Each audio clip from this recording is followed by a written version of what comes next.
Good evening. We're going to call our meeting to order. Today is Wednesday, January 17th, 2024. This is the Monroe Township Board of Education monthly meeting. Please stand and join me in our Pledge of Allegiance. I pledge allegiance to the flag of the United States of America and to the republic for which it stands, one nation, under God, indivisible, with liberty and justice for all. Miss Allen, may we have a roll call, please? Yes. Ms. Alvarez? Here. Ms. Belko? Ms. Bora? Here. Ms. DePayne? Here. Ms. Fabiano? Here. Mr. Gorham? Ms. Ratner?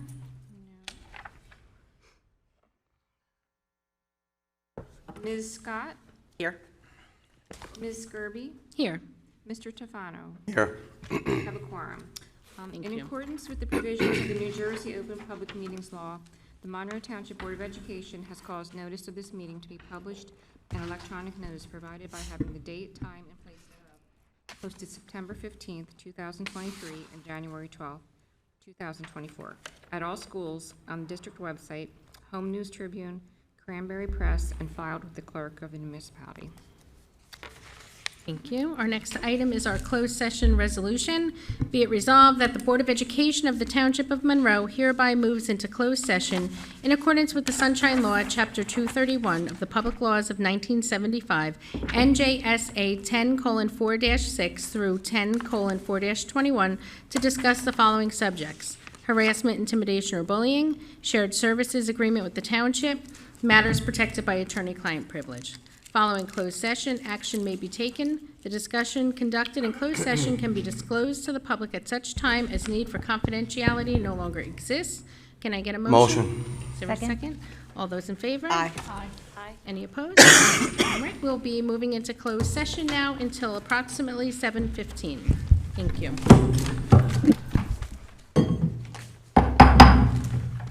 Good evening again. We're back in our public session.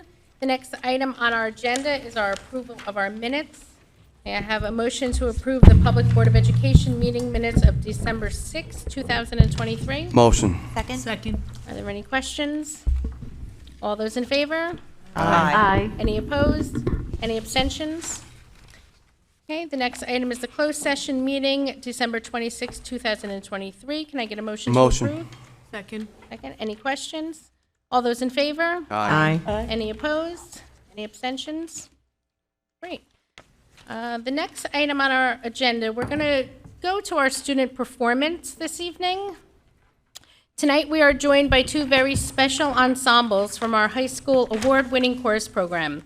The Tonics and Harmonettes are a barbershop group formed of auditioned members from the Monroe Township High School Honors Concert Choir. Under the direction of Miss Lindsay Silva, the Tonics and Harmonettes rehearse weekly to perform barbershop music at a high level with a significant amount of student-led and student-directed learning. The Rolling Tones is an auditioned pop a cappella ensemble comprised of high school students ranging from freshmen to seniors. Students from all ensembles within our choral program are welcome to audition. This group is student-led, student-driven, and student-motivated. Under the direction of Mr. Josh Acampado, the Rolling Tones are looking forward to competing in the International Competition of High School A Cappella, or ICHSA, next school year. Several students from both groups have auditioned successfully for the 2024 CJMEA High School Region courses. We are delighted and grateful to have our talented students join us this evening and perform. Can we give them a round of applause?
count in this round.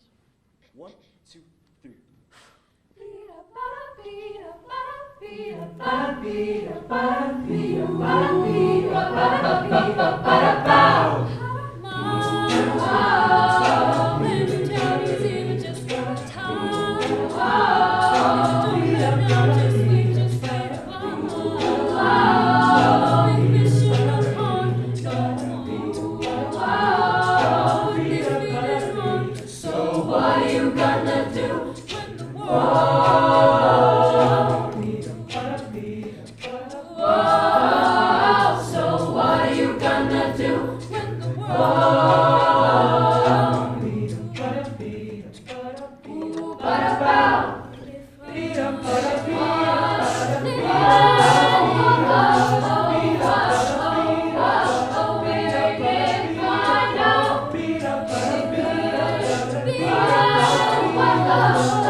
You guys take a step back.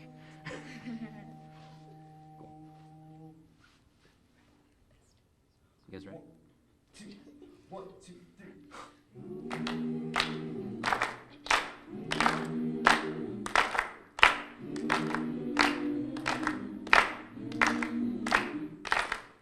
My, oh my, oh my, oh my, that money's not for me. My, oh my, I don't gotta hit the lotto, 'cause I got a lot of love for free. I keep it simple and not too bright. We'll take the quiet over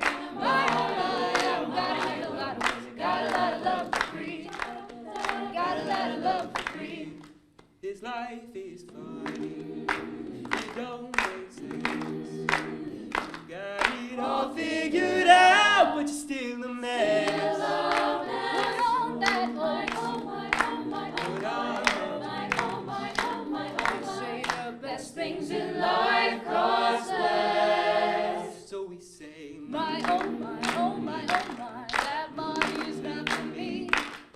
My, oh my, I've got it a lot of things, I got a lot of love for free. My, oh my, oh my, oh my, do you see what I see?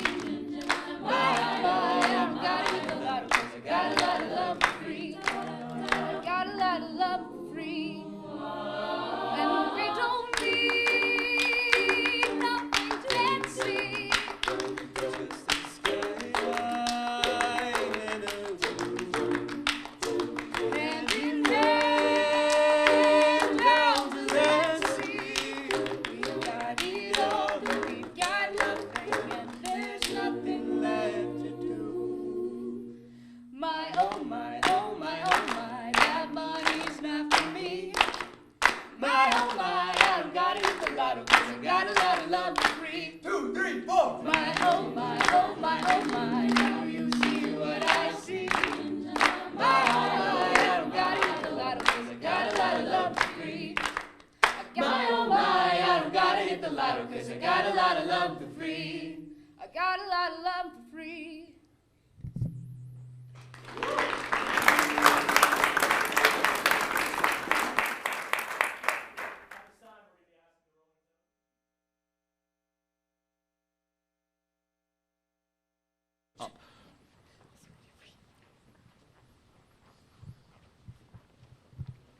And I will reprise my role as the microphone.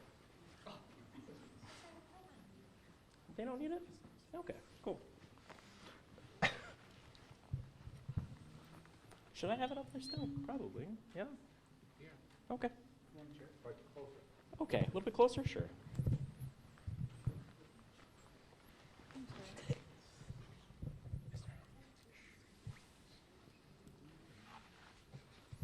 One, two, three. Shaboo.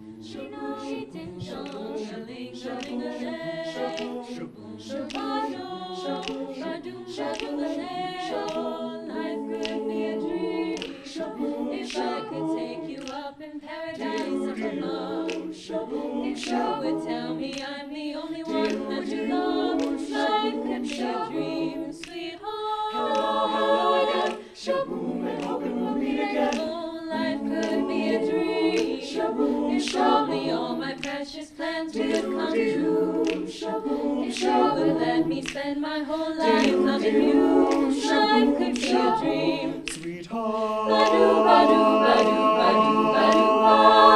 Now every time I look at you, something is on my mind. If you do what I want you to, oh baby, we'd be so fine. Life could be a dream if I could take you up in paradise up above. If you would tell me I'm the only one that you love, life could be a dream, sweetheart. Shaboom, shaboom. Ya-da-da-da-da-da-da-da-da, shaboom, shaboom. Ya-da-da-da-da-da-da-da-da, shaboom, shaboom. Ya-da-da-da-da-da-da-da-da, shaboom. Ah, shaboom, shaboom. Ya-da-da-da-da-da-da-da-da, shaboom, shaboom. Ya-da-da-da-da-da-da-da, shaboom, shaboom. Ya-da-da-da-da-da-da-da, shaboom. Ah, you know that every time I look at you, something is on my mind, on my mind. If you do what I want you to, baby, we'd be so fine, so fine.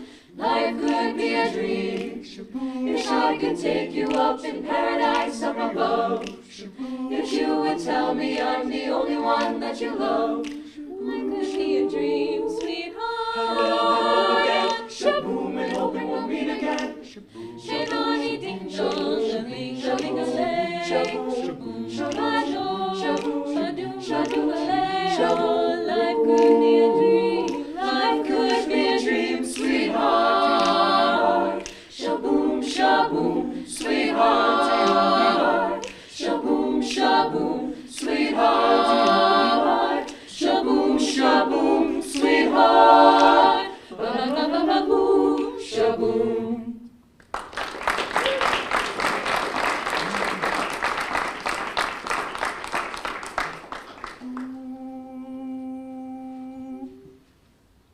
One, two, three.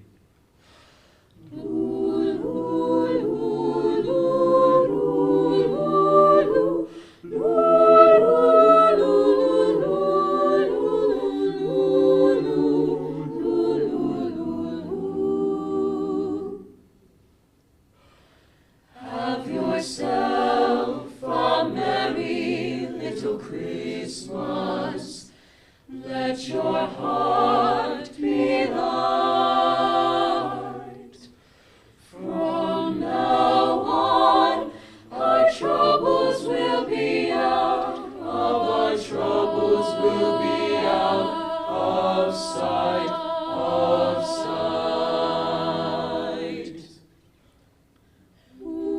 Have yourself a merry little Christmas. Make the Yuletide gay. From now on, our troubles will be miles away. They will be miles away, away. Here we are as in olden days, happy golden days of old. Faithful friends who are dear to us, gathered near to us, near to us once more, near to us once more.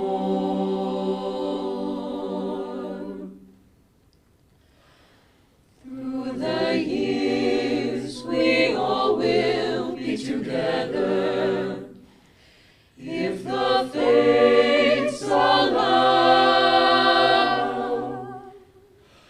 Hang a shining star upon the highest, thou upon the highest bough.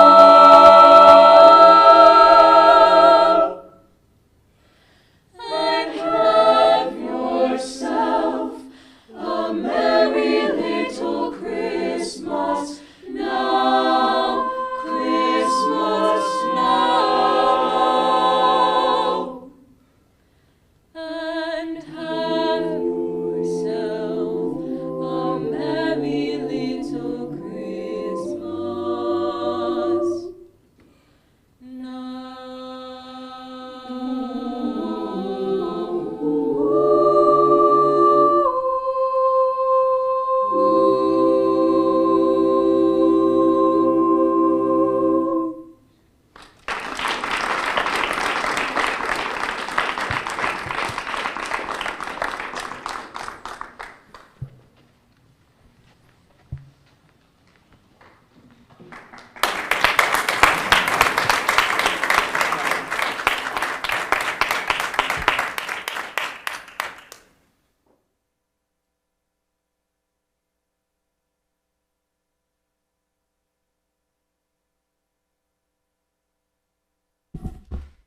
Thank you again for that wonderful performance. We can give one more round of applause.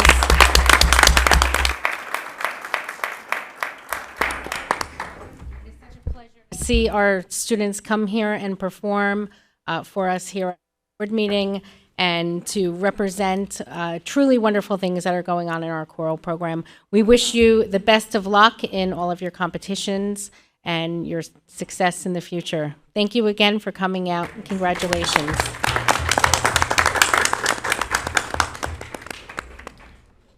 Okay, we're going to go back on our agenda now to our student board members report. We have our student board member, Hetvi Thacker. If you'd like to give us your report. Good evening, everyone. I would love to give our report. All right, so starting off with Barclay Brook. Barclay Brook had a very busy December. The month began with recognizing their Educators of the Year. Please join us in congratulating their Teacher of the Year, Mrs. Lauren Sudo, their Educational Services Professional of the Year, Mrs. Irene Barada, and their Educational Support Staff of the Year, Mrs. Kimberly Martini.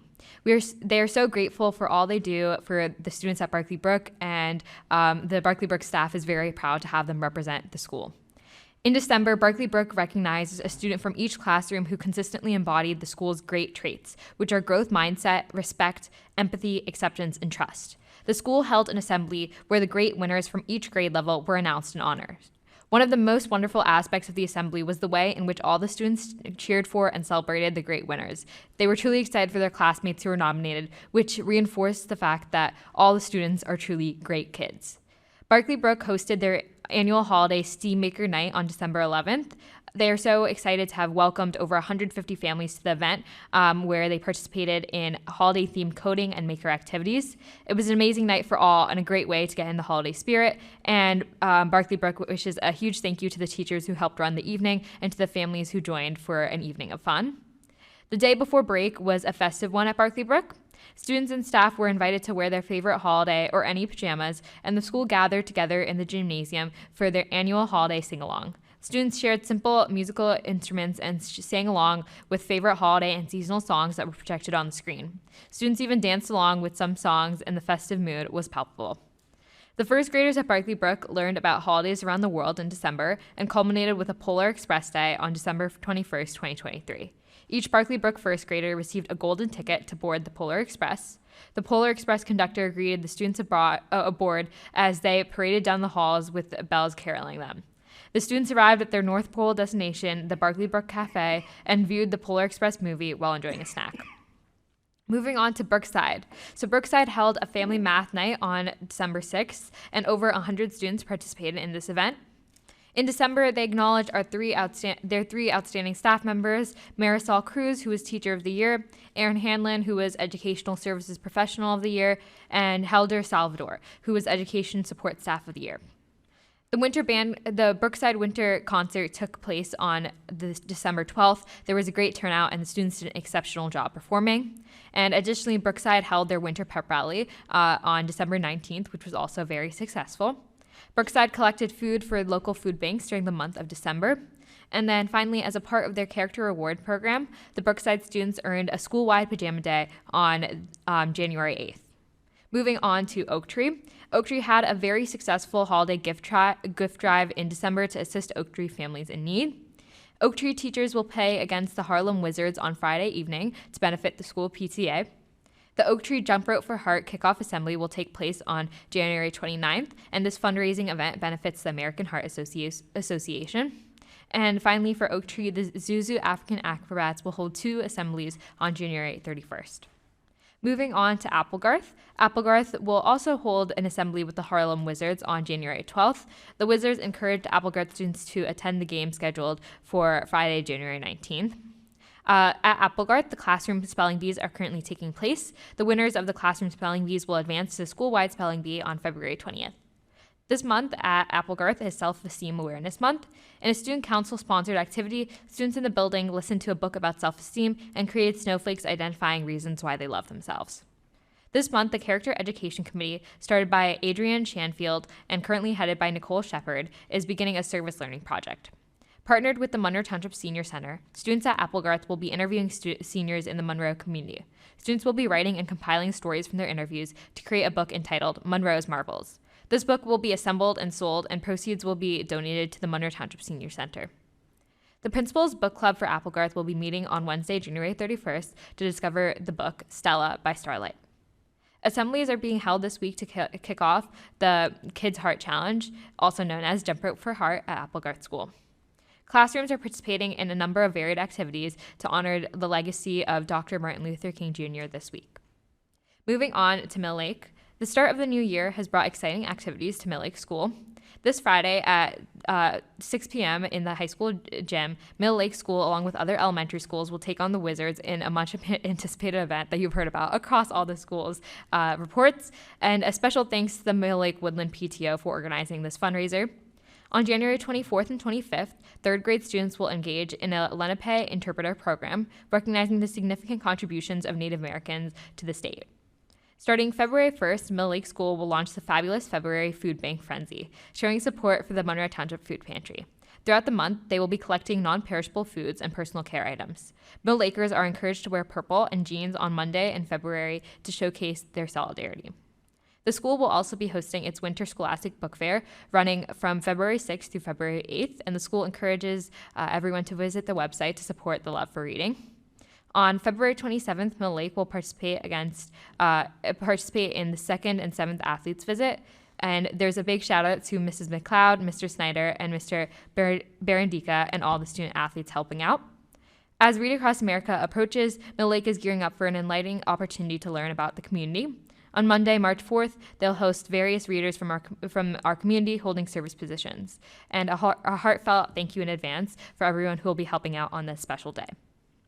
Moving on to Woodland. Woodland Student Council is sponsoring a Super Bowl fundraiser. Students may bring in cans of soup for the annual soup drive, and they may wear sports gear event on Monday.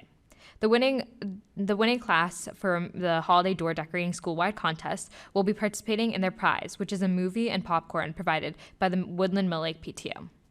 The Woodland Winter Concert is scheduled for Tuesday, January 23rd, and Woodland encourages all to attend. Preliminary map data is showing a positive effect on students who are eligible in the Ready to Rise Title I program for Mill Lake. And for Woodland, I'm sorry. And the Woodland Mill Lake PTO has coordinated a Harlem Wizards game this Friday with teachers versus the Wizards. And moving on to the middle school, on January 9th, the MTMS band visited the Monroe Senior Center to perform for members of the center. On January 12th, the 8th grade had a team day to promote team spirit and competition as teams work together on various challenges. On January 18th, the jazz band will be performing their winter concert. And also on January 18th, counselors from the high school will be coming to the middle school to begin planning student schedules for the next year. And on the 25th, Hackensack Meridian will be presenting an anti-vaping assembly to middle school students. Finally, for the high school, on January 18th and 19th, the Footlights Club will be presenting the Murder Mystery Dinner Theater. On January 11th, the winter band concert was successfully held at the high school. And this month, the high school also opened up a plethora of senior award applications for seniors to receive scholarships for their efforts, with the award applications being due in February. And the high school has created an 8th grade virtual orientation, which will be published on the high school website tomorrow, Thursday, January 18th, to give students entering the school an overview of all the opportunities. That's all for my report tonight. Thank you so much. For the comprehensive report. And it just goes to as a show of all the wonderful things that are going on across all of our schools in the district. So thank you, Hetvi, for your report. The next item on our agenda is the presentation of the annual comprehensive financial report. I'll turn it over to Ms. Allen. Yes, I'd like to present Ms. Catherine Perry from Jump Perry and Company CPAs to report on our audit. Is it? No? Oh, Now it is. Now Yep. it no, is. It is now. Okay, thank you. I didn't know what to do. Hi, good evening. I'm Kathy Perry. I'm the auditor for Jump Perry and Company, I'm audit partner. We did the audit of Monroe Township for June 30th, 2023. It was due to the state of New Jersey on December 5th. That is the statutory deadline. In the past couple years, it's been all over the map with its deadlines because we're always waiting on stuff from New Jersey. In October, they gave us everything. So then it was hurry, hurry, hurry, and get it all done. So your financials were delivered on time to the state of New Jersey. They get uploaded to the homeroom website.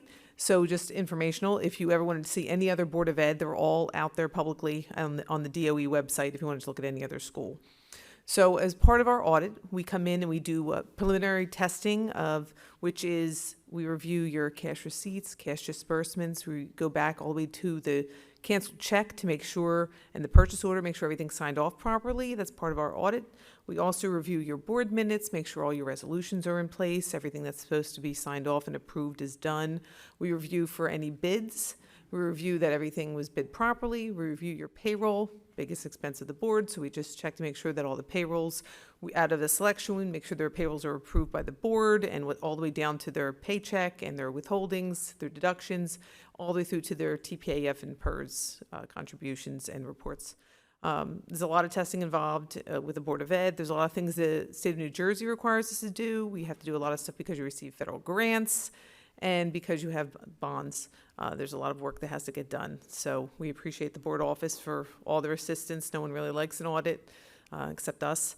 So we come out and do all the requirements. We didn't have any findings. You know, understand we look at a lot of invoices, a lot of information on a lot of the grants you receive have a lot of requirements that you have to do. So we have to review, select major programs, and we didn't have any issues with all the items that we've selected, reviewed, looking at your internal control structure, make sure the board's doing what they're supposed to do, the board office is doing what they're supposed to do, and all the sign-offs are proper. So we didn't have any findings. So like I said, everything got handed in on time, and then you can start your budget process for next year. So if you have any questions, I know it's a lovely read. The ACFR is about 150 pages. So if you ever did look through it and have any questions, just send it over to the board office and I can help answer. Does any board members have any questions or comments here? No? And thanks to the board office and the board. It was a pleasure this year. Thank you very much. Thank you very much.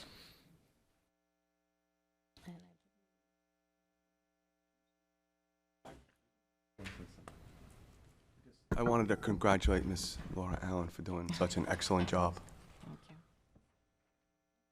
Yes, congratulations on this, Laura, as well as the entire business office. I know that it takes a lot of man-hours and a lot of work putting everything together for the auditors. So Thank you. very much for that. Thank you to all the staff in our board office. On the agenda is a resolution. It is recommended that the members of the Monroe Township Board of Education accept and approve the annual comprehensive financial report and the auditor's management report on the administrative findings, financial compliance and performance, and hereby approve and authorize the submission of the required corrective action plan, CAP, to the county office, indicating that there are no recommendations for the fiscal year ending June 30th, 2023. Can I get a motion? Motion. So moved. Second. Are there any questions? Okay, all those in favor? Aye. Aye. Any opposed? Any abstentions? Okay, resolution passes. Okay. And the next item on our agenda is a presentation on the budget philosophy. Alan? Yes. I want to thank Ms. Allen, and by the way, Happy New Year, everyone. We are back, I believe, and we're here to stay. So we're going to continue. Ms. Allen and I worked on this together, the budget philosophy, the numerical part of it, she absolutely will be presenting, and I'm going to start out with the philosophy.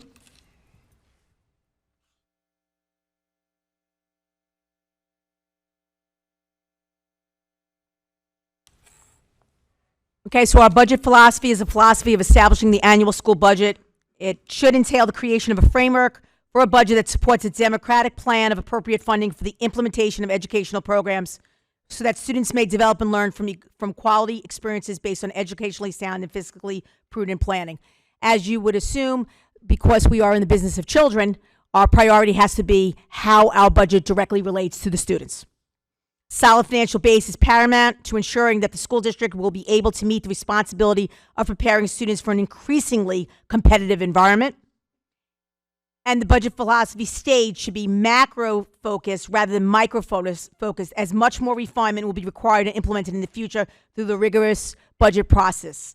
Just so you know, we also have like a timeline of what that budget process looks like further on in the presentation.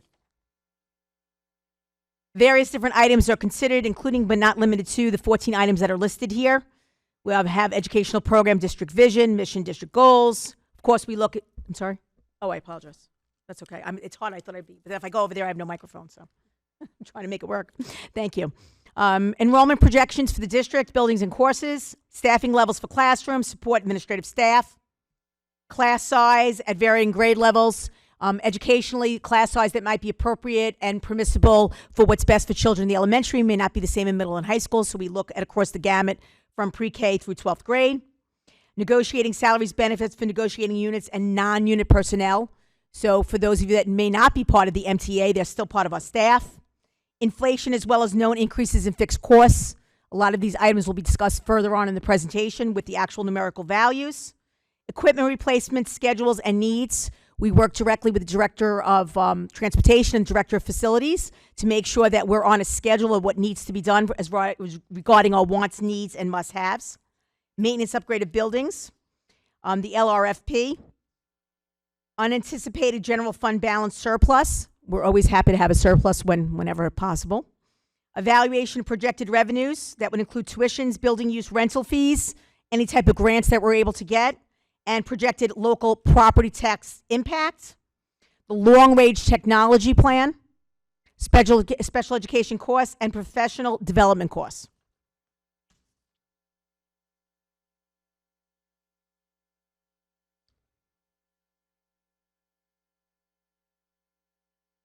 Okay, was not cooperating. Priorities, students and staff safety. I think that's very appropriate in light of what's been going on with our lovely weather. We were spared for 2 years, but not anymore. So when we make decisions, financial or otherwise, it's always about the student and staff safety first and foremost. We want to maintain our current programs and staff. We always want to make sure that what we have, we're able to keep for what's best for the children, and when possible, even increase and encourage other programs to be brought into the district. And of course, we need to address capital improvement needs.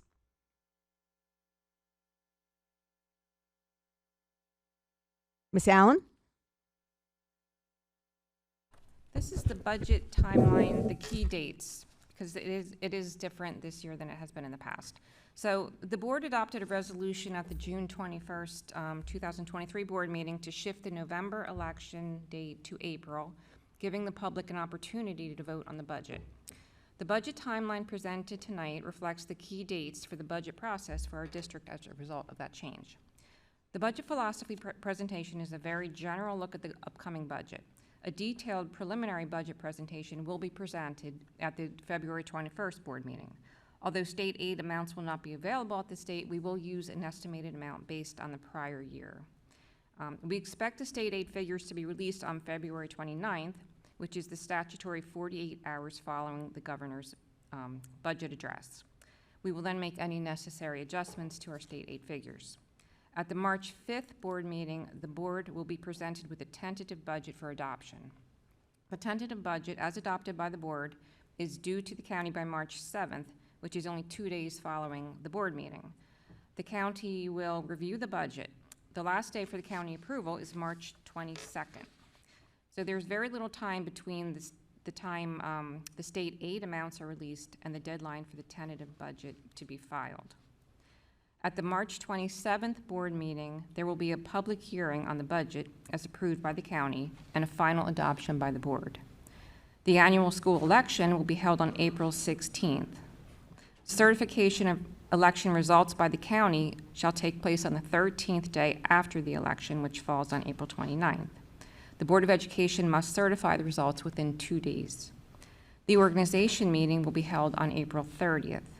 Within 2 days following the certification of election results, for a defeated budget, the board must deliver to the township the proposed budget that the voters defeated. For an approved budget, it is the deadline for the board to certify to the County Board of Taxation the amount approved by the voters to be raised by taxation. And May 20th is the final date for the township, after having consulted with the board, to certify to the County Board of Taxation the amount to be raised for taxation. So that is the timeline this year for the budget. The next slide should be the revenues. Okay, so this slide shows the revenue sources that make up our general fund budget. We're only going to talk about the general fund budget tonight. So the general fund tax levy, which is currently $114.7 million, represents 83.4% of our current budget. A 2% increase in the general fund tax levy would result in $2.3 million additional dollars.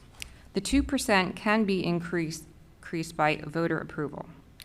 Each additional percentage point amounts to approximately $1.15 million in budget revenues. $1.15 million is less than 1% of our budget. General fund categorical state aid represents 8.4% of our current budget, which amounts to $11.5 million. It should be noted that the additional amount of state aid that we received for the Applegarth School renovations is not included here, as it is a one-time aid with a designated purpose, and it's not available for other general fund appropriations. Although we do not expect state aid amounts to be released until February 29th, we are estimating an additional $1.5 million based on the prior year. Again, this amount will be adjusted once we receive the actual amounts. We receive approximately $4.5 million from Jamesburg for combined tuition and transportation fees, representing just over 3% of our current budget. Miscellaneous revenues consist of interest earnings, use of building fees, preschool integrated tuition fees, athletic admission fees, etc. This amounts to $800,000 plus. We have budgeted for this year and anticipate again next year $300,000 in Falcon Care and early childhood enrichment program profits to be transferred to the general fund. Excess surplus, I will explain on another slide. Additional surplus was budgeted in the amount of $4.4 million for the current year.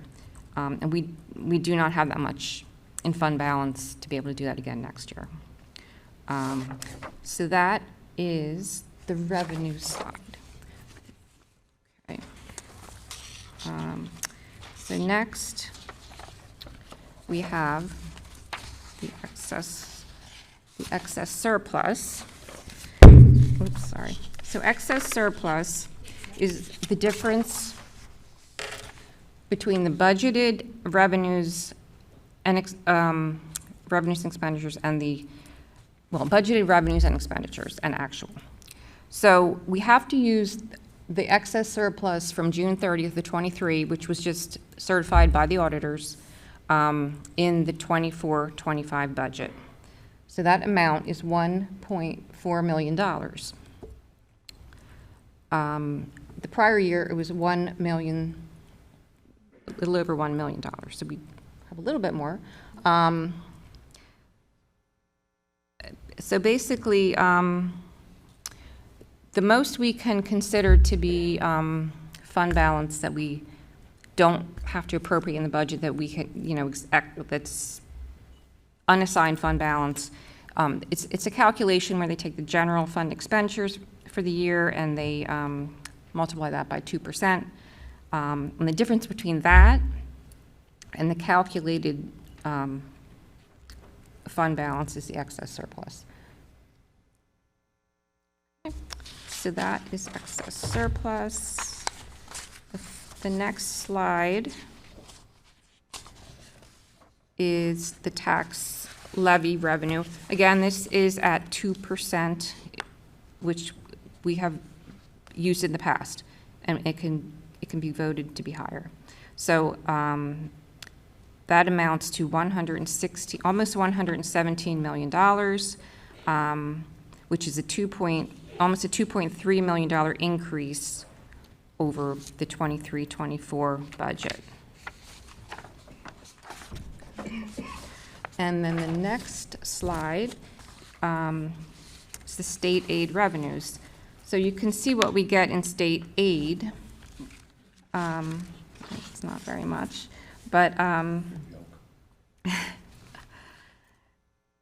so again, we're basically assuming a $1.5 million increase from the prior year.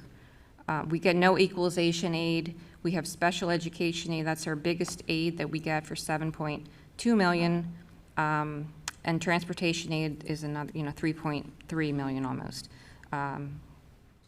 Security aid is $636,000, and extraordinary aid, we budget for $397,000. So our overall state aid is $11.5 million this year, and we anticipate $13 million for next year to be budgeted. And the last slide, our biggest appropriation when we prepared this budget are the salary and benefits. The salary and benefits, bless you.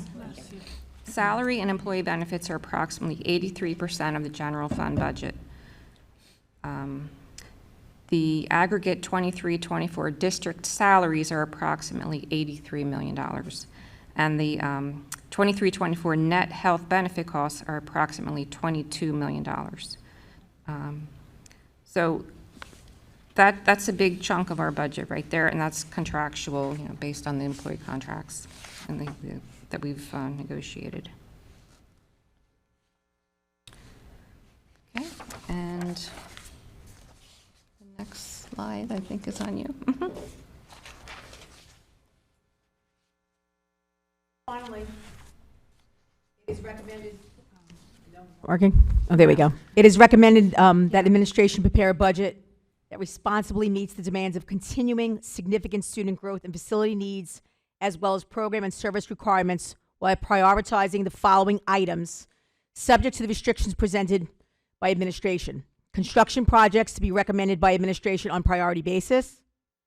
Curriculum recommendations to be recommended by administration. Salary and benefit increases at a conservative range due to their contingent status. Transportation recommendations recommended by administration. Programs as recommended by administration, and administration review of non-mandated programs and services with eliminations as a possibility. So in English, to sum it up, it's wants, needs, must-haves. That's the way you have to do a budget. First priority is always the children, and our hopes is to continue to give our kids what we give them, nothing less, and we want to increase whenever possible, because the very first slide said that we are graduating our children that are in an extremely competitive market, and our goal as a school district is to do anything and everything we can to set them up for success. So I would like to just please thank Ms. Allen not only for the excellent audit, but for an exceptional job in her preparation and her mindfulness of things not just number-oriented, but as well as children-oriented. So I did want to say thank you, Ms. Allen. Does anybody have any questions on the budget philosophy? Right, Ms. Allen, did you have a resolution to? I did have one. Yes, for.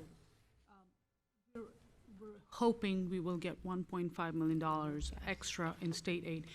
Could you explain where we're coming up with that number from? What is there some news there? Or something? No, there is no news. We won't know.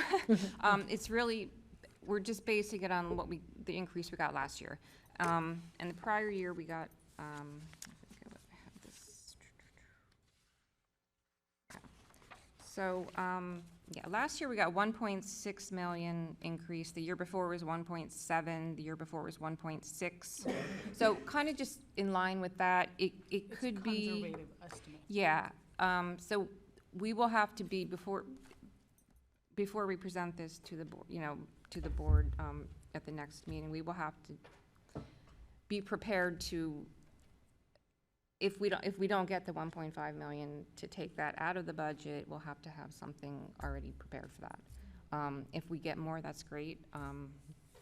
But if it's less, we will have to be prepared to adjust the budget. Thank you for clarifying that. And the other question I had was that you showed us the chart for surplus, and I know we've discussed this in the past, but I am just asking for further clarification. The bank cap is the surplus? No, we have no bank cap.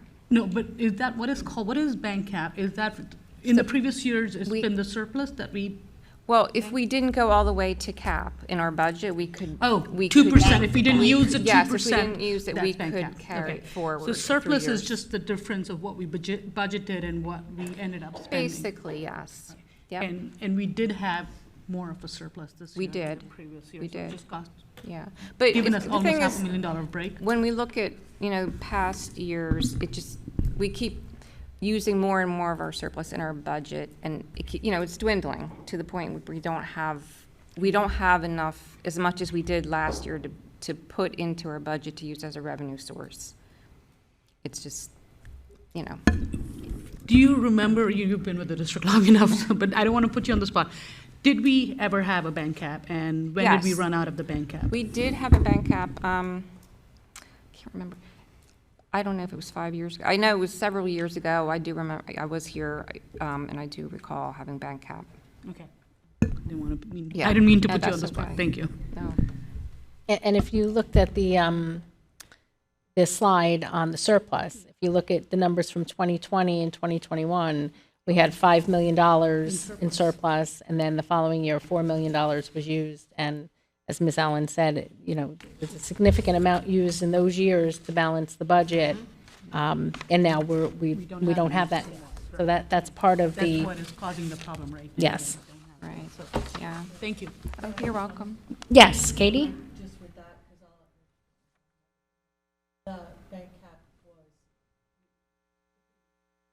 And 2021, and it was the grace of the money for COVID that we were able to continue to stay afloat and not You're right. have have layoffs and bus cuts and all that kind of stuff. The ESSER funds and those other things that allowed us to Stretch into- to continue our programs and add a few more. We did the enrichment programs and things like that. So, that's why I think it's very important that we Thanks for that reminder. understand that, yes. So it was, it's how we stayed afloat for 2 years. Anybody else? All right, Ms. Allen, did you have a resolution you wanted to read? Yes. It is recommended that the members of the Monroe Township Board of Education establish and adopt a budget philosophy for the 2024-25 school year, which tasks administration to prepare a budget that responsibly meets the demands of continuing significant student growth and facility needs, as well as program and service requirements, while prioritizing the following items: student and staff safety, maintain current programs and staff, address capital improvement needs. This action by the board will enable the board to fulfill its educational responsibility to district students in a thorough, efficient, and fiscally prudent manner, which, while concomitantly ensuring the maintenance of district resources and facilities. So moved. Second. Are there any questions? Okay, we have a roll call, please? Or is that a roll call or a? I can do a roll call? Yep. Okay. Mr. Tufano, Yes. Ms. Belko, Yes. Ms. Alvarez, Yes. Ms. Scott, Yes. Ms. DePayne, Yes. Ms. Fabiano, Yes. Ms. Bora, Yes. Ms. Skirby. Yes, Motion passes. thank you. And thank you for that detailed presentation, Dr. Chanley and Ms. Allen. The next item on our agenda are our committee reports. Committee is wishing to report. Ms. Belko, you look very, Well, I think it's only Excited? fitting that I move into the financial committee report and just talk about some of the things. A lot of what we talked about at the financial committee was the budget update and the audit update, and we knew we were getting these presentations this evening, so I'll start with those. We did have the monthly review of the bill list. All questions were answered, and that is up for discussion and vote this evening, as well as the monthly review of attorney fees and I have the numbers up. Hold on, I can pull them up. So for the November invoice totals that we reviewed at our financial committee meeting, totaled $19,897.55, and that is that's that. And the bill total, if you'll excuse me, I'll go to the end. Oh, you know what? I got it right here. So the total for all checks for this period, which I am certifying by my signature this evening, is a little over $4 million. And then we did have a presentation by Mr. Miralda on the review and proposal for Genesis to be used for our staff and HR kind of stuff. We currently use about 5 different systems for our HR director to do all the things that she needs to do, and she presented this, and they are looking at not only, Genesis is a sort of a natural company to go with because we already use Genesis for our student population. This would be for our staff population. They're also looking at other proposals there. If you want the details of what Mr. Miralda presented, he did a much better job than I can do here for you this evening. But that is on the committee minutes, and you can see that there. But I look forward to seeing more about that next month when we come forward. I'd like to, this is on the path of producing additional efficiencies in the board office when it comes to how we manage not only our money, which Miss Allen and her team does a really excellent job of, where Miss Christie and her team need some assistance and need some, of modern technology to be able to do some things and manage the staff certifications and different things. And it really will help the administration when they go to try and say, oh, we need the expert in here. Who's got that certification? Who's got this?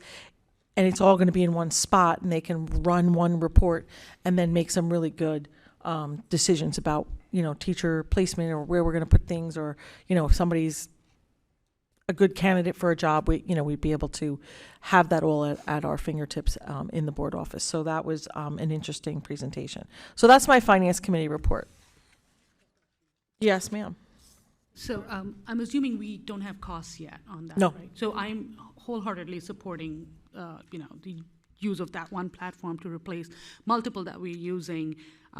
It's just crazy that we've been working through so many different touch points.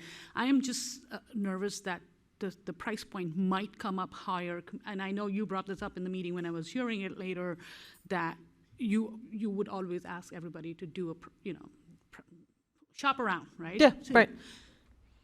I would say that when we come to the point where Genesis, if we do come to a point where Genesis is slightly more expensive, I'm using the term, we should weigh in the cost of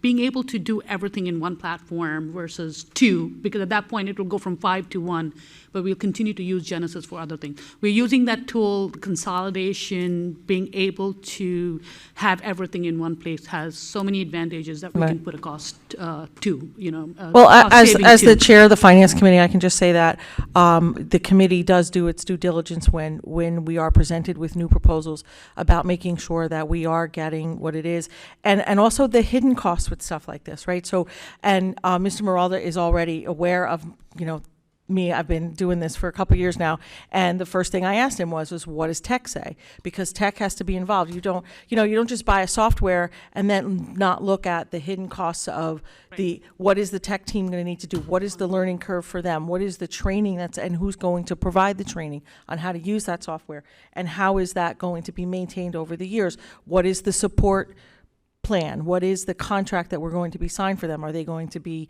what happens when they update their software? Are there any costs to the organization or the board when that happens? Because there are, and it's, and that's my business. That's what I do. So I do ask those questions, and it's, it's important. And I did ask them for something like this because they have a multi-step plan that they want to put into place. So I did ask Mr. Meralda to put together a project plan so that we know where everything is, who's responsible for what, when we're responsible, and so that something like this could continue, because I'm also looking at transitioning off, right?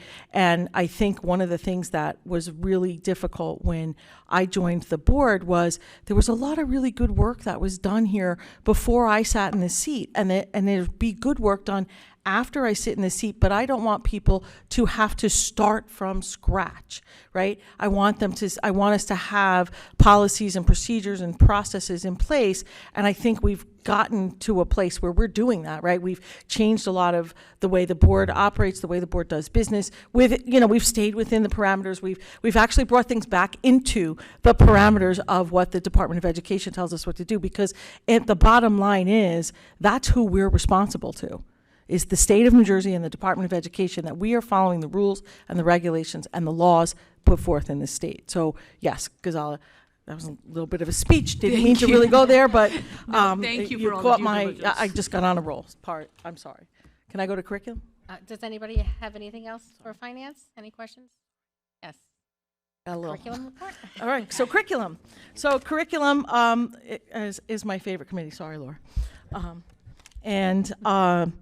So we had some really good presentations. Yael Schneider presented to us the physical education, health grades, curriculum updates to be with the New Jersey State recent standards, and did a really excellent job. And again, I will go to the committee because his explanation definitely do much better than I would.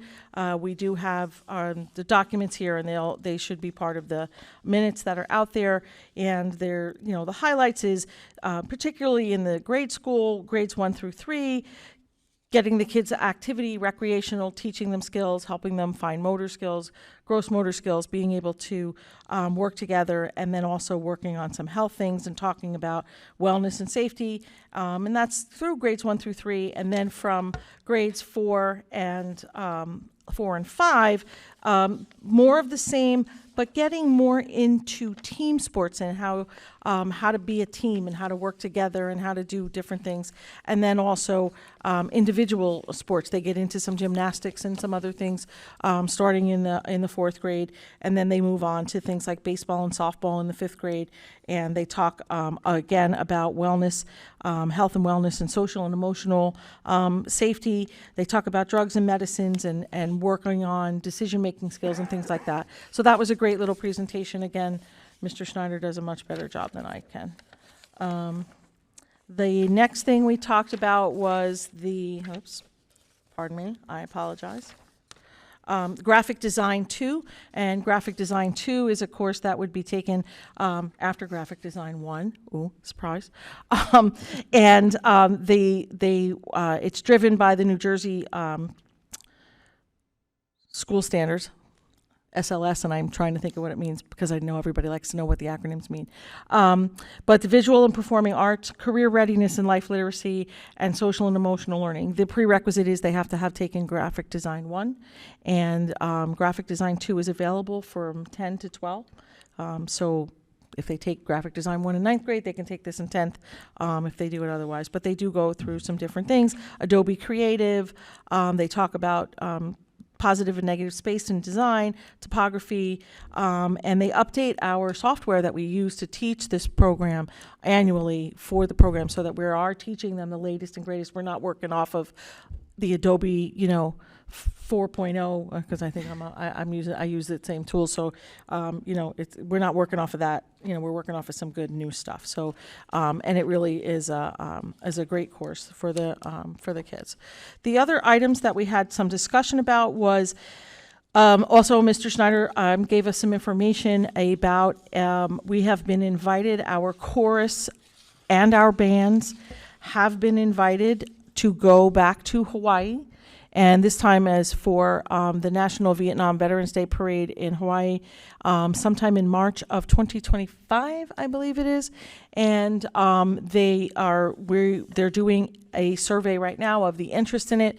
This was a program we did back in 2016. One of my children was actually fortunate enough to be able to go to Hawaii for the 75th anniversary of Pearl Harbor. It was an incredible trip for them. It was an incredible experience for our school district. It really, we were there to be, representing New Jersey and our township at that parade, and the kids had, it was a really great experience, and it was really, they will do things like go to the Pearl Harbor, the Arizona, they'll do that. They will do some other things, and the actual itinerary, so please don't quote me, the actual itinerary will be, come out, but there will be some fundraising that needs to start for the students to be able to go to that, so that's why they're getting, in the door early. I think it's an honor that not only did our band, our regular band, our marching band, and our choir, I think the whole choir, again, don't quote me, but the whole choir was also invited. So the choir didn't come last time, this time, so it'll be a little more people. And again, I did inquire that they present to the finance committee what the cost of the district will be for that, because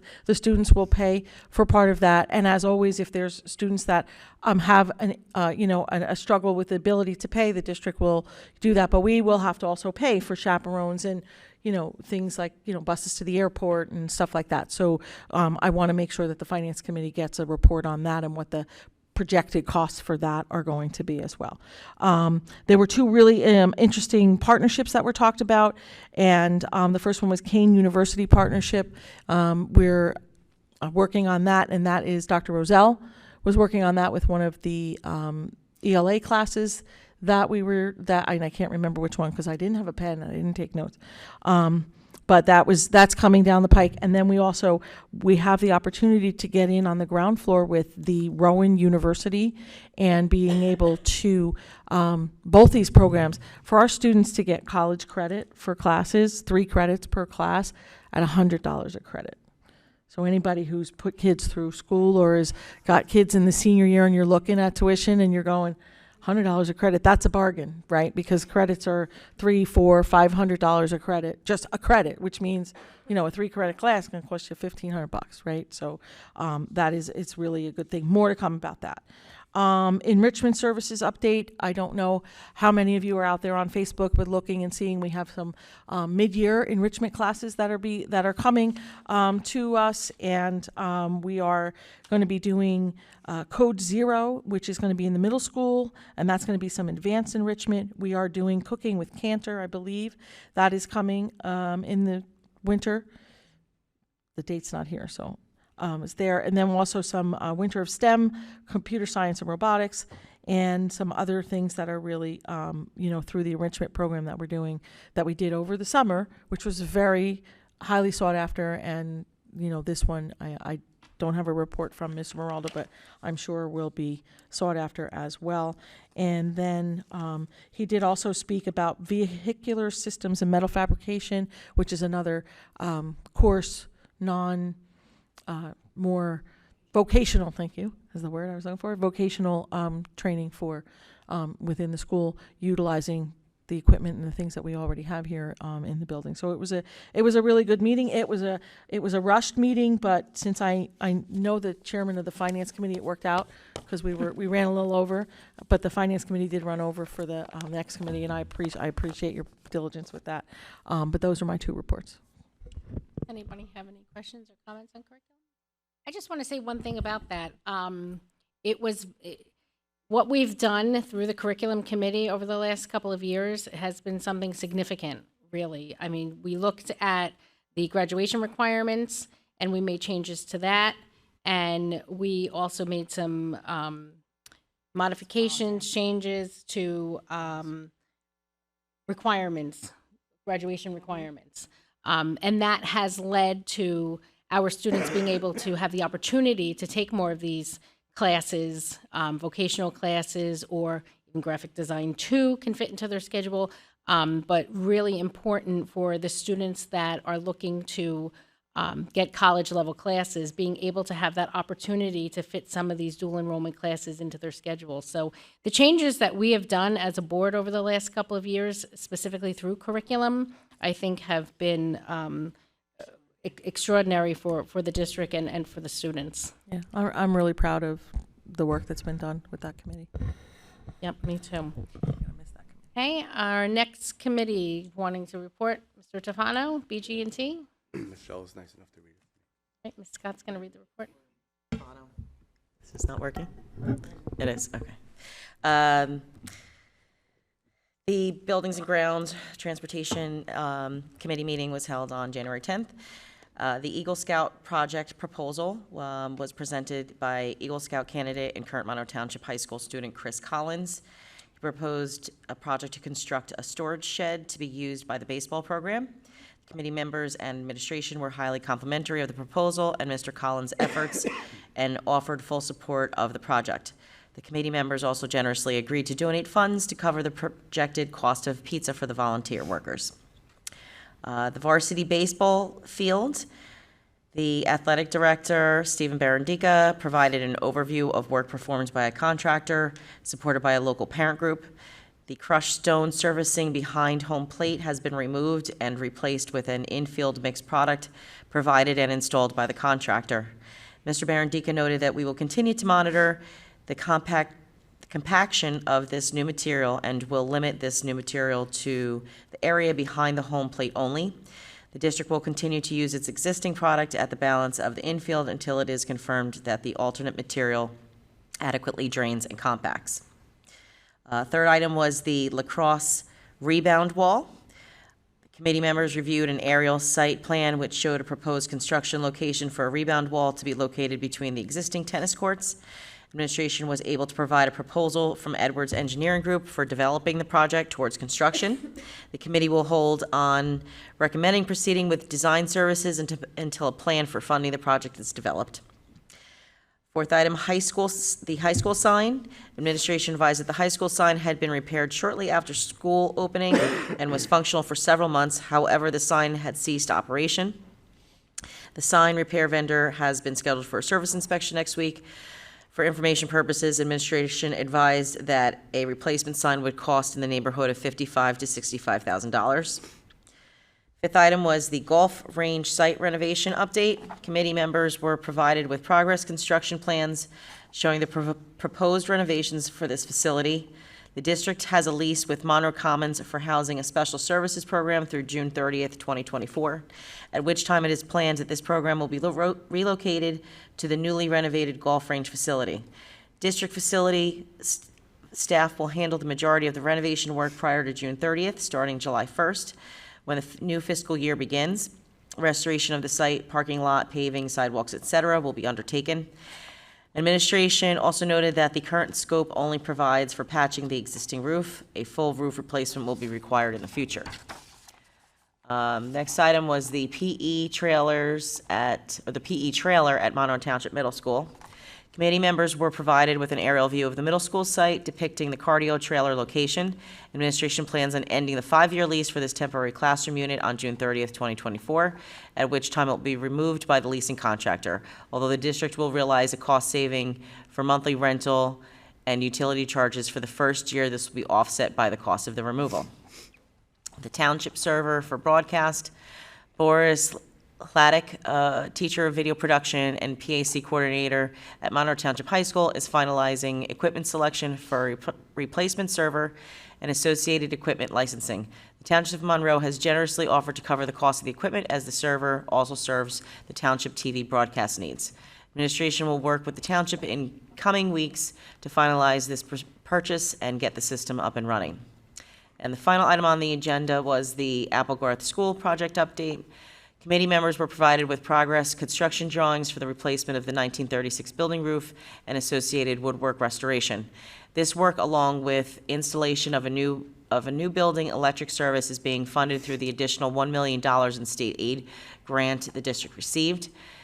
Administration is planning on going out to bid for the roof project in the coming weeks and will follow shortly thereafter with a separate bid package for the electric service upgrades. The balance of restoration work at Applegarth School, which primarily involves HVAC equipment upgrades, is currently in design, and we are waiting final confirmation of the ROD grant from the state. The board president and superintendent informed the committee members they have finalized a shared service agreement with the township, whereby the township will fund the board's responsibility of costs towards the ROD grant projects. It is anticipated this will be handled by the township at their upcoming public council meetings. That's all I have. Anybody have any questions for Ms. Scott? Okay, our next committee, Katie, you want to do legislative action and community engagement? The Legislative Action and Community Engagement Committee met on Wednesday, January 10th. We had a brief but productive meeting. We discussed the advocacy letter that has been on our agenda for several months.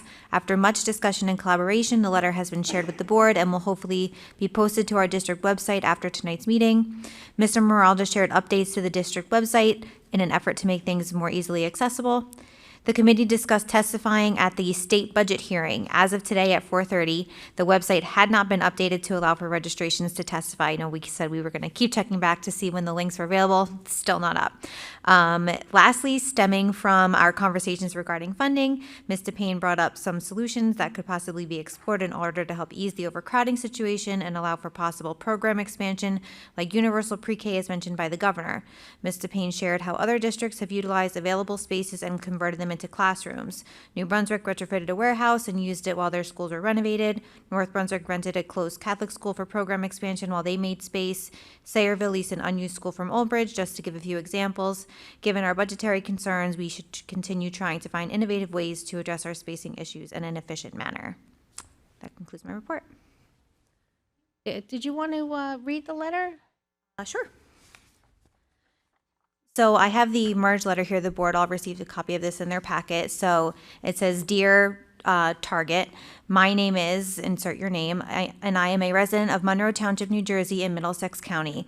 I kindly request that you support the immediate design and implementation of a new school funding formula, SFF, which will more equitably distribute school aid to all New Jersey school districts, including the Monroe Township School District, MTSD. Earlier in 2022, a proposal, A3578S354, was made to legislators for the establishment of a school funding task force, A3578S354. The envisioned purpose of this task force was to review and redesign the school funding formula to provide all school districts with a fair and equitable allocation of aid. Regrettably, no movement has been made on this legislation in over a year. As a result, our students, staff members, and community continue to be negatively affected by this unfair formula. Listed below are some explicit flaws in the current SFF. The PFF has not been updated or revised in over 15 years and is not driven by current demographic evolutions reports. The MTSD currently receives $0 in equalization aid from the state. The MTSD currently receives less than $1,000 per student. Approximately 50% of the residents in Monroe Township live on fixed incomes. In spring 2023, the Monroe Township School District was notified that Budget Resolution Number 924, appropriating $1 million to the Monroe Township School District for infrastructure improvements at the Applegarth Elementary School, was included in the final budget signed by Governor Murphy. While our district is very grateful to have the allotted $1 million appropriated to address some of the infrastructure needs of our district, this amount falls far below the amount needed to meet the operational and curricular needs of our rapidly expanding and diverse learning community. The scope of our district's needs expands beyond a singular school building and has been magnified by the rapid growth and development of the Monroe Township learning community. Currently, our district's emergent infrastructure needs include, but are not limited to, Applegarth Elementary School, ADA toilet room renovations, Monroe Township Middle School, HVAC systems replacement and upgrade, Monroe Township Middle School boiler replacement, Monroe Township Middle School ADA toilet room renovations, Monroe Township Middle School partial window replacement, Monroe Township High School stadium bleachers, storage, and team rooms. The minimal allotment of annual state aid we receive has significantly crippled the MTSD's ability to manage our emergent facility needs within our operating budget. It is unfair to continue placing this heavy financial burden on taxpayers who are already paying for about 85% of the district's operational cost. Therefore, I ask you to pass the school funding task force legislation and prioritize creating an equitable school funding formula. The Monroe Township School District is always willing to discuss our continued need for additional funding with officials, including those from the NJDOE and local governments. We hope you would be willing to meet with stakeholders from the Monroe Township School District and leaders from our local Board of Education to speak about our unique financial needs and operational constraints resulting from the lack of adequate state funding.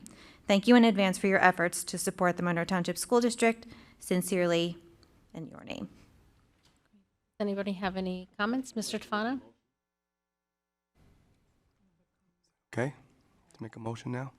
Or I would like to make a motion that we vote as a board to put what she wrote in a petition so that the public has a lot more access to it and can sign the petition, excuse me, to send the petition to Trenton.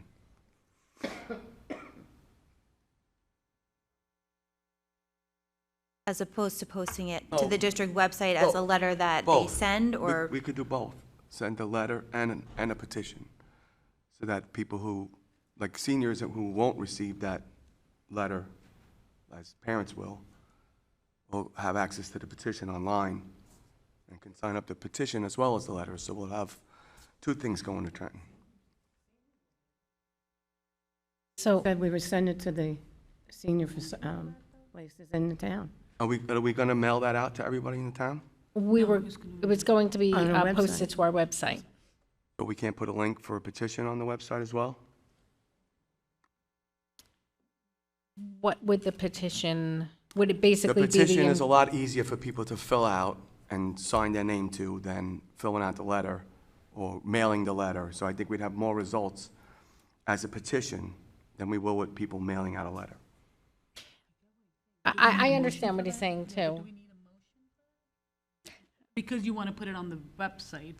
Correct. Does it need to be on the website? I don't know, I'm not the board president. A citizen could just take this letter and create a petition out of it. Well, I Any think- Monroe Township resident could do that, right? I'm sorry. I don't know how appropriate I it think the is. petition formed from the Board of Education, a petition that's officially from our Board of Education will be taken a lot more serious in the public's eye than just a random. I understand what you're saying, that if you have that body of that letter going with the undersigned of, say, 2,000 people, it's one document, 2,000 people behind it, or more. More unity. Instead of piecemeal letters here and there being, I mean, that's something that we can consider. I don't think. Is it appropriate, my question would be, is it appropriate okay for a board to start a petition? Is there precedence? Like, has this been done in the past? You know, Mr. Gagliardi? Mr. Gagliardi, can you weigh in on that? So the short answer to the question is there's nothing wrong with the Board of Education having a petition inviting citizens to sign it.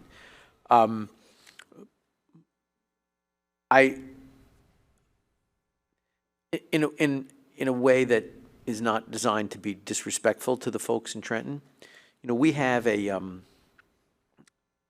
lobbying subsidiary at our firm, so I learned quite a bit secondhand, more than I've learned firsthand in dealing with the government. And this may sound silly, but the people who have worked for various legislators would assure you that this is true, that peppering a legislative office with various letters, phone calls, and emails is going to be more effective than hitting them only once with a document that has a lot of signatures on it. So obviously the board is free to do either or both. Any of that is lawful. Petitioning the government's in the Constitution, which a lot of people still believe in, for goodness sake. But from folks who have worked in legislative offices, they would tell you that, we got 10 more emails today. Back in the day, we got 15 more letters today. In an effort to drive home the point that it's clear to me this board has been trying to drive home since as long as I've been sitting here with you. So there's nothing unlawful about it. It's certainly fine to do it, but there is no substitute for a volume of continuous communications going from this community to the people that you want to hear, from you. Okay. If we did want to, say we wanted to do both, is that something that we would need to have a resolution for or a motion? I don't know that you would need it, but I think in the spirit of what Mr. Tufano was saying, and certainly I think it would be something that you convey in your communications that the Board of Education, presumably unanimously, is urging that the legislature take action here. So I don't think it's necessary, but I do think it's a good idea. Well, Motion is on the floor, but it hasn't been I was just gonna seconded. say that, yep. So there is a motion on the floor. Is there a second?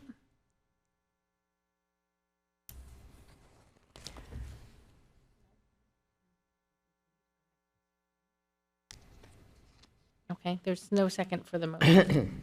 Well, I mean,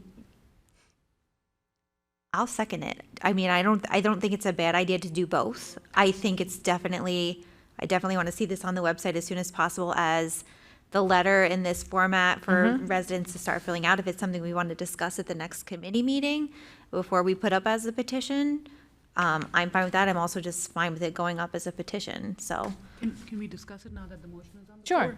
So that was my hesitation, that we don't want to, so maybe we do this petition, we put this together and first ask people to send letters for 1 month while we're collecting the signatures also. So the same people, if I am sending a letter, I should also be signing the petition, because we don't want to dilute any of those impacts to what Mr. Gagliardi said, that trickling in of emails every day.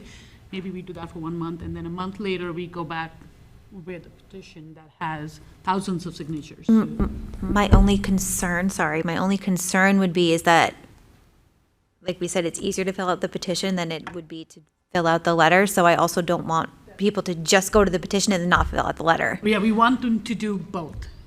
But Right. my preference would be first, everybody individually fill the inboxes in the office, in the state legislature's office. And then we put this one document in, because this is one document, to what Mr. Gagliardi said. It'll go as one document, and 10 minutes later, they could have put it on the site and forgotten about it. Whereas 10 emails every day in the inbox cannot be ignored by the Would also clerks, be- by the liaisons. Go ahead. It would also be on the internet. Use your microphone. Yes, there's definitely. It would also be on the internet for people from other districts and other places and in our town for people to read over and over again. There's definitely advantages to that. Right. 100%. I mean, a lot of people won't take the time to write a letter, but they will take the time to just put their name on a petition. So I think both they're not would be in writing the order, letter, the but letter's done. the board has to agree, obviously. Yeah, I belong to a group in Rossmore, excuse me, and the president the other day called me up and said that they would like me to bring a bunch of them, the letters to their meeting, which we could do to a lot of the places that we go to. They were going to have them signed and filled out and mail them in one big packet to them, to Trenton. So I thought that was a good idea. So Excellent. that's what I'm going to help them with. So, get the copy and, try to make copies someplace and get it to the president, have them all sign it, hand it back so that you know it's going there. So, I mean, that's something we can suggest to groups in the town on our website. If you would like this, make copies and have, the cheerleading association, the Pop Warner, the football. Here, give it to all your parents, send it to all your parents, collect it, bring it back, send it in as a huge packet. That was her suggestion. I thought it was a good one. So I think the letter itself has to go in. A petition can, like Gonzalez said, can follow later, because it's a continual bombardment of what we're doing here, which we talked about for since what, October? Yeah. We need to get that off the ground, and we already spoke to a lot of districts at Middlesex County School Boards Association who want to get on board too, who have been not given the appropriate amount of funding. So like you said, we can just direct them to our website and say, well, here's what we put together. You could take it and redo it and do it for your district, so then they'll get a lot. We could also, I don't know if that's legal or not, I mean, what I'm about to say is legal or not, but maybe we could call those districts and ask them to join that petition and have their residents sign it as well as our residents, and now you got 30,000 or 40,000 signatures.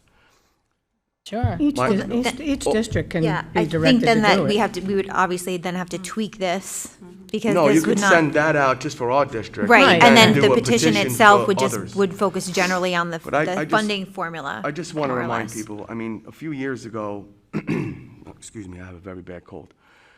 A few years ago, me, Chrissy Skirby, Ken Chiarella at the time, and a lot of other people went out and made up some T-shirts, fair funding for Monroe, and we went to Linda Greenstein's office and we protested in front of there, and she wouldn't come to the door and answer us. But I can't see this problem going away unless we put a lot of pressure, again, I say this all the time, on the people responsible for not fighting for our fair funding. Now, this year, all of a sudden, during election year, Linda Greenstein decided, oh, look, there's a magic million sitting around, and she gave it to us. Thank God she did, and I appreciate it. But I'm sure there's a couple other magical millions sitting around that they're not fighting for us, and we need it.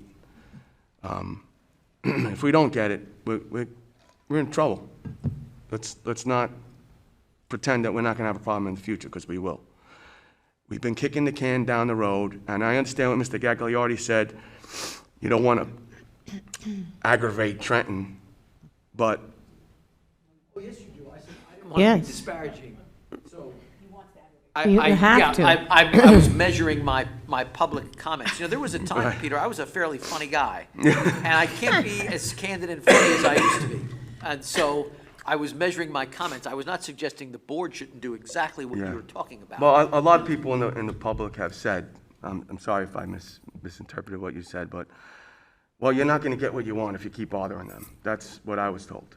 And I don't believe that. That's not what I was suggesting at all. No, I'm sorry, I apologize. But we need to keep bothering them, because those are the people that can help us, and they're our elected officials, and we have to do something to let them understand our needs. And they're not coming close to our needs right now. And on that note, if I can add what Gail was, your suggestion on, helping people and just collecting and sending a big bundle. Right. If you really want to get noticed, I would not do that, because see, if I open my inbox and there's one email with 20 attachments of the same letter, I'm not bothered that much. But if I have 20 emails saying the same thing to me, I'm bothered. The same way if I open my mailbox and there's a flood of envelopes falling at me, and I have to actually open every single one of them, even though it's the same letter inside, versus opening one packet that has 20 copies of the same letter. So I think we have more impact by asking people to, we help them, of course. You could take Well, it, that- have them sign, put envelopes there. Excuse me, I'm fighting culture. That's what they want to do. So if they want to do it that way, I'm going to help them. Yes. And send the And packet. more I'm envelopes not is more I'm not going to tell them no. I will encourage other people to, like what you did, and all of us to send the letters, but, when she approached me, she said, this is what I would like to do, and I said, fine. And if I may, I want to commend the administration and the committee. This merge letter has everything in it. So I know it took both sides to bring their pieces in it, and I feel like this is what our town needs right now. So thank you, great work. So then just going back to the petition. Right, so I don't know that we should go in that Can direction we right now. I discuss- think we should take, discuss it at our I think we meeting? should take the idea of the petition back to the committee, take this letter and see how we can modify it so that then it becomes a broader scale Mm-hmm. petition, and then you can take that and go to other districts with it. This letter is specifically for our school district. Let's see if we can take it and make it more. Yeah, and Kate Ratner's part of the committee, and she always has good ideas. So Point of I order. I would like to have Kate. We have a motion on the floor. Can we have a vote on the motion and move forward with this? Sure. The motion on the floor is to have the Board of Education create a petition to ask our legislators for the, Both the letter and the petition has to be in the motion. We can pass this now, but work on it right. in the next meeting.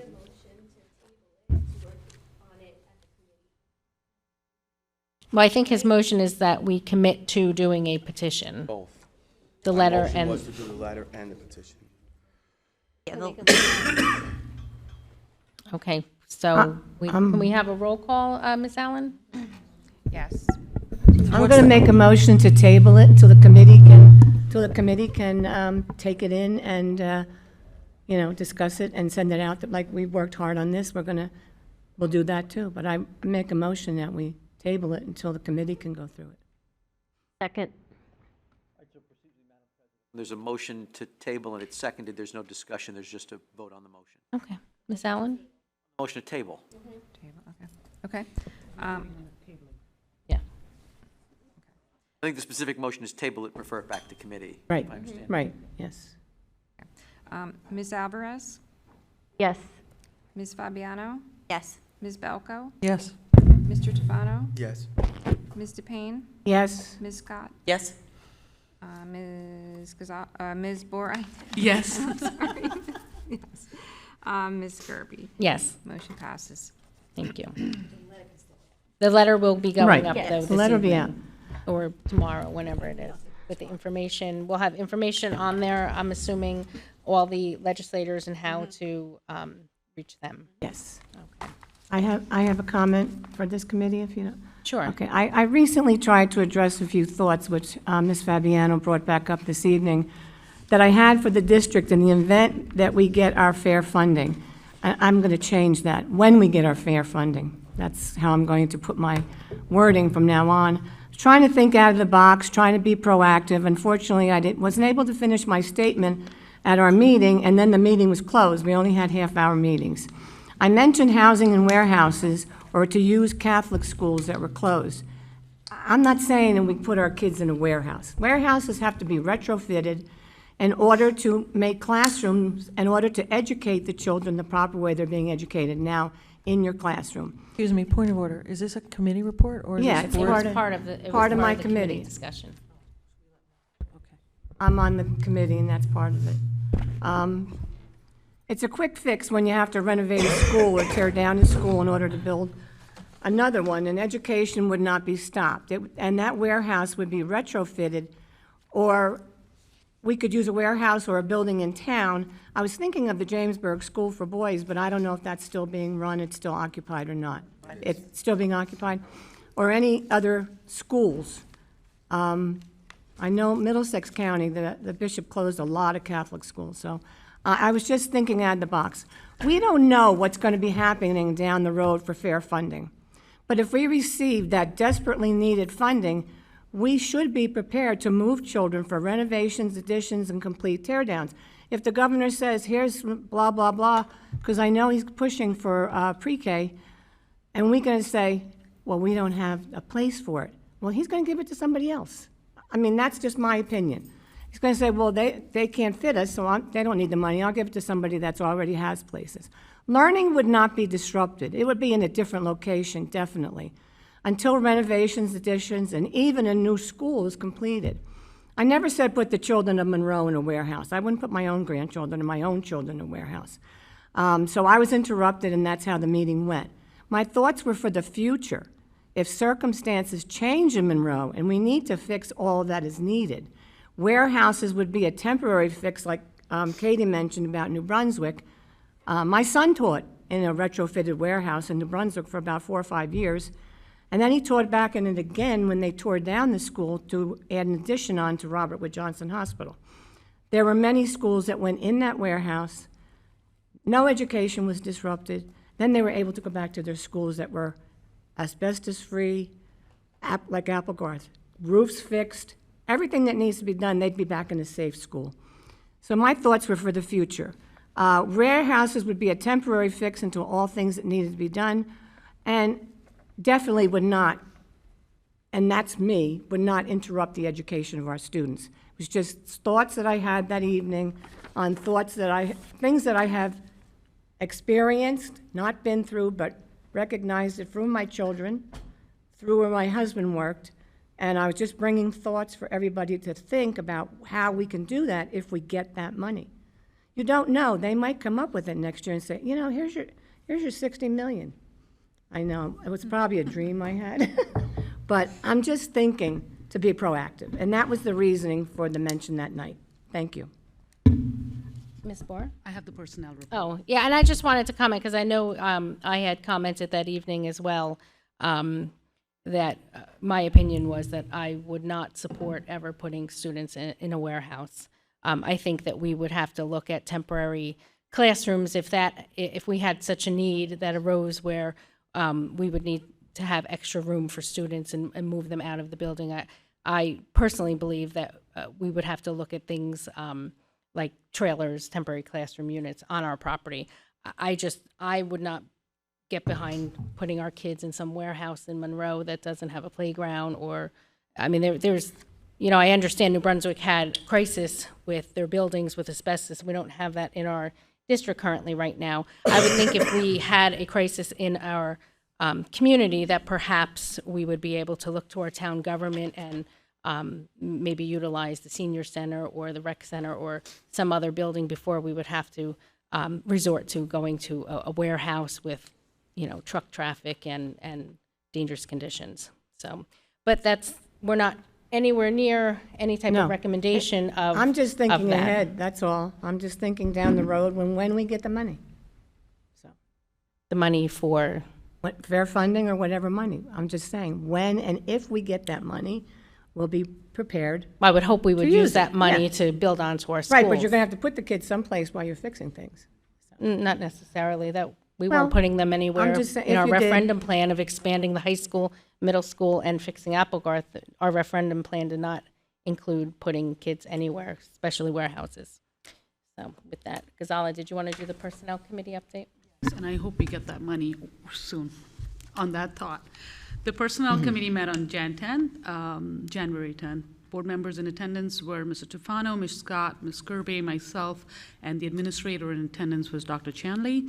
We reviewed the current openings in the district. At the time of the meeting, we had 20 vacancies, 6 due to leave, 3 due to transfer within the district, 2 due to retirement, 2 are new positions, and 7 due to resignations.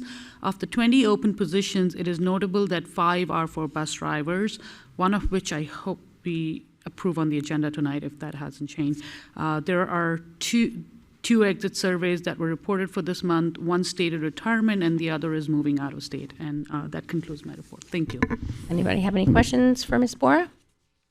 Okay, seeing none, I believe that is the end of our committee reports. The next item on the agenda is public forum for agenda items only. Anybody wishing to address the board, please come to the podium, state your name and municipality. You have 4 minutes of time. Good evening. Good evening, Pradeep Melam, Monroe Township. I have a few questions on the superintendent's action items, M and P. One is the PD, one is the nurse. Are there, and for 9 votes, there is a AO and AP. One is PD and one is mentor. So are these positions are new, and what are the costs associated with them? Which items? M, P. Under the 10 member? Yeah. Yes.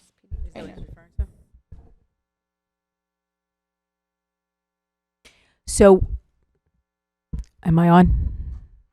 So, the way it works with PD trainers is that we have what's called train the trainer here in the district, and anything that is not tenurable every year is considered a new position, but it technically is not a new position, because what happens is after we give them the training that they need to be trained the trainer, they then be able to come in-house trainers. Referring to M, correct? Yeah, yeah. And O as well, like the nurse in the 10-member vote. Oh. The nurse. Miss Lauren. Oh, that's not new Simonsky. either. No. That's not new either. So whether or not we need a nurse is dictated by what occurs after school. So when we have after-school activities, we then have a nurse here, and then of course we approve whatever the nurse is, whomever the nurse is for the hours, and it's always at a an hourly instructional rate, which is something that's in our agreement with the MTEA. Okay. And I see the extensions of MTMS principals and assistant principal. Where are we on the recruitment, please? On the recruitment for Or appointment of new principal? new principal? A new principal? Okay. In a 9-member vote, AS it is recommended by Superintendent of Schools, Miss Patricia Smith, acting principal for MTMS. So Dr. Higgins, I don't think I'm on though. No, I'm loud. So Dr. Higgins was out for leave, and he has returned today. So in the interim, you have to approve him to come back, and we had to approve him to go. And Miss Smith was the acting principal. Okay. I got a little nervous there. I didn't know what you were talking about. Okay, sure, thanks. So we adopted some budget philosophy. So from a ballpark number, what is the proposed budget? If it is 137,260,000, we don't need any vote from the public. But what is your anticipation as a board? Like, what is the number is going to be? Miss Allen, did you want to answer? You have to talk to the microphone. Sorry. We're not at that point yet. So at the next meeting in February, we will have a good number for that. We're not at that point yet. While we are on the same, I have like 2 suggestions. One is the iPad refreshment, for the technology iPad refreshments. So currently we are doing every 3 years. So my suggestion, like, let's skimp for like 1 or 2 years. It's not going to impact badly, but we'll save a lot of money on that one. So we can use iPads until they really break, or until the security updates are off. The second one is, so on boards, like our board and Jamesburg board should work on, like, I don't know what is the current number of the debt, but if they can give like some one-time payment or something, that will be useful to have less burden on the Monroe Township when we go for the budget voting. Thank you. All right.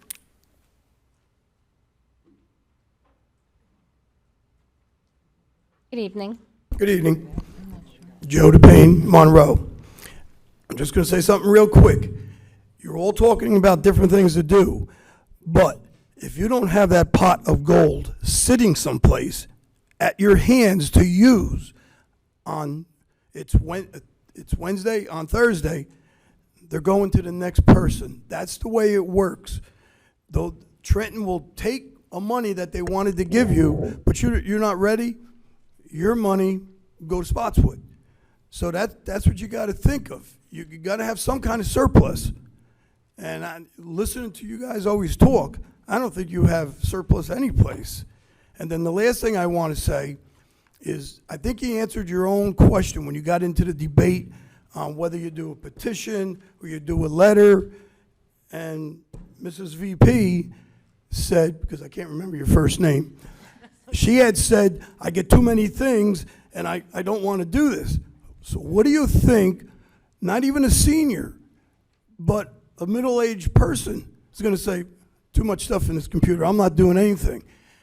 I've learned from experience, because I've done this. I'm 71 years old. I got involved in politics as a 20-year-old. So I see how things work. You get a petition, 25 names. They look at it. Out of them 25, 8 are gone because they're wrong. They spelled their name wrong, or they don't belong to that address. So you got to think about that. But a regular letter, as long as you got groups that are going to say, hey, bring all the paperwork to me, and we'll have everybody sign it, and there. It's just, to me, it seems like a better deal. So that's my complaint, and then start thinking about putting some money away. Just like you tell your kids, every time Grandma and Grandpa give you $1, put 25 cents away, because one day you're going to need it. So you better think about putting more than 25 cents, but do something. Thank you.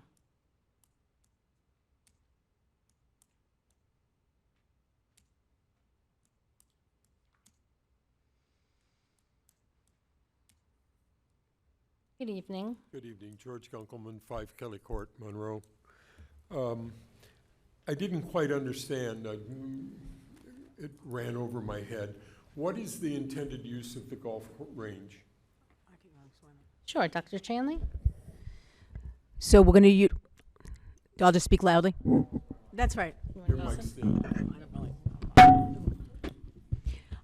So the intended use of the golf range is to move special services out of the area which is housed in where LabCorp is on Prospect Plains. We pay, once our lease has to be renewed, we'll be paying approximately in excess of $10,000 a month. So we're going to stop with the lease. We're going to break our lease appropriately because we're going to be at the end of the lease, and we're going to relocate special services to the golf range property. So it'll be a savings. We are also fortunate that we'll be able to do a lot of the work, actually all of the work at this juncture, in-house with our own maintenance staff. Thank you. You're welcome. On page, well, in your closed session meeting, there was scheduled to be discussion about shared services with the town. I'm not sure why that needs to be confidential, but can you tell us what we're talking about here for shared services? It doesn't seem to be anything that would need to be secret. Sure.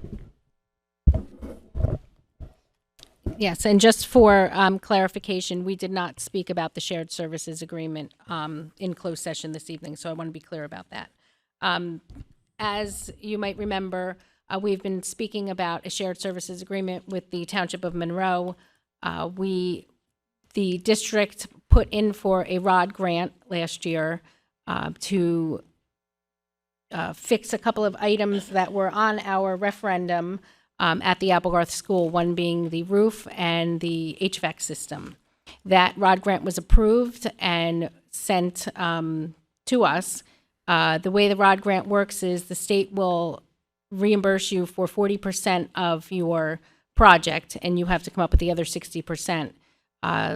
Senator Greenstein entered a resolution into last year's state budget for $1 million to be appropriated for that project. So that left the district with $5 million of that project to come up with. The administration, led by Dr. Chanley, met with the mayor, the township business administrator, the township attorney. Miss Allen was there, myself, Miss Bora, Mr. Tague was involved, Mr. Moraldo, and we asked the township if they would enter into a shared services agreement with us to provide that funding to complete that project that we got for the ROD grant. So we did meet with them and we successfully negotiated a shared services agreement. It is on our agenda this evening to vote on, and if we pass it here, I was told by the business administrator for the township that it will be on the town council meeting agenda on, I think it's February 5th that they're meeting next, on their agenda for them to approve. Thank you. You're welcome. On page 24 of the administrator's report, under item A, professional appointments, can you tell us what these legal cases are that are being, that we're going out for legal services for? Mr. Gagliardi, do you want to answer that? So there, good evening, sir. These professional appointments are being approved by the board because these attorneys are being named by their insurance carrier to represent the board's interests. So these are not folks being retained for the board to pay. These are folks that the insurance carrier is naming in your behalf in 2 cases involving special education matters and in 1 case involving an ethics matter. What, the last I couldn't hear? In 2 cases involving a special education dispute one and in case 1 is- case involving an ethics matter. Okay. If I could clarify, 1 case is special education. Oh, I have it backwards?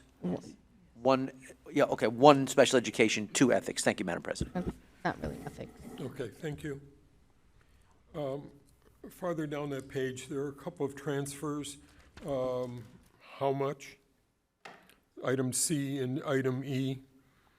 There are transfers, how much? And transfer from what to what? Ms. Allen? Yes, so those are budget transfers that we do every month, and they are a part of the agenda. There's a detailed, let's find it. Under the financials, on the agenda at the bottom, under the financials, December and transfer number 6, and there's another financials, November and transfer number 5, where we have a schedule of which budget accounts have money transferred back and forth. So it is in there. It shows all the different accounts, the budget accounts. Right, but I'm asking transfer number 5. It's it's between 2 line items. What are the line items and what are the amounts? Well, there's a whole list. It's part of the agenda. There's a whole list of transfers. It's not just 1 or 2 items. It's part of And the it agenda shows where? which account it came from, which account it's going into, and how much. What page is that on? It's an attachment. It's an attachment. So it's not on my agenda. If you go online and you click onto the attachment, you'll see. I'm here. I'm not online. There's a Is copy. there a copy up there? There's a Oh, okay. desk copy that is left over there, if you want to review that. Okay. So the amounts, not even the gross amount, are public information at this point. It is I public have to go information. It's in online. the, it's on the it's desk. there. There's a copy of the attachments For that we leave out for the public to view. It's online as well as an attachment to the agenda, and the board has received those attachments as well. It is public, yes. But can't be stated at this moment. I You can tell. You All can right, get I the, hear you. You it's don't right want- there I if you would like have to go to. look it up. You can't tell me. No, I can tell you, the total for transfer That's number. what I asked. It's one, as a total for Fund 10 is $38,000, $38,610. For Fund 20, it's $991. If you want the individual line items, you would want to look that up. So that's for fine. That's for transfer insignificant. I number just 5. Didn't know. I mean, That's if, the big game in budgeting is how much can you transfer from one line item to another, and towards the end of everybody's financial year, you do it. And I just wasn't sure what we were doing here, and those small amounts are not important. Thank you. Thank you.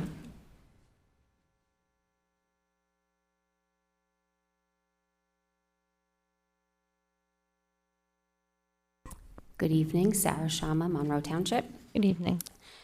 Question for you on the budget philosophy. So I know this is a macro-focused look at how we're going to break down the budget for next month, but as you all know, I I'm pro athletics, and so I wanted to know where that fell into this. So is it under programs or is it something separate? How is that identified in the budget?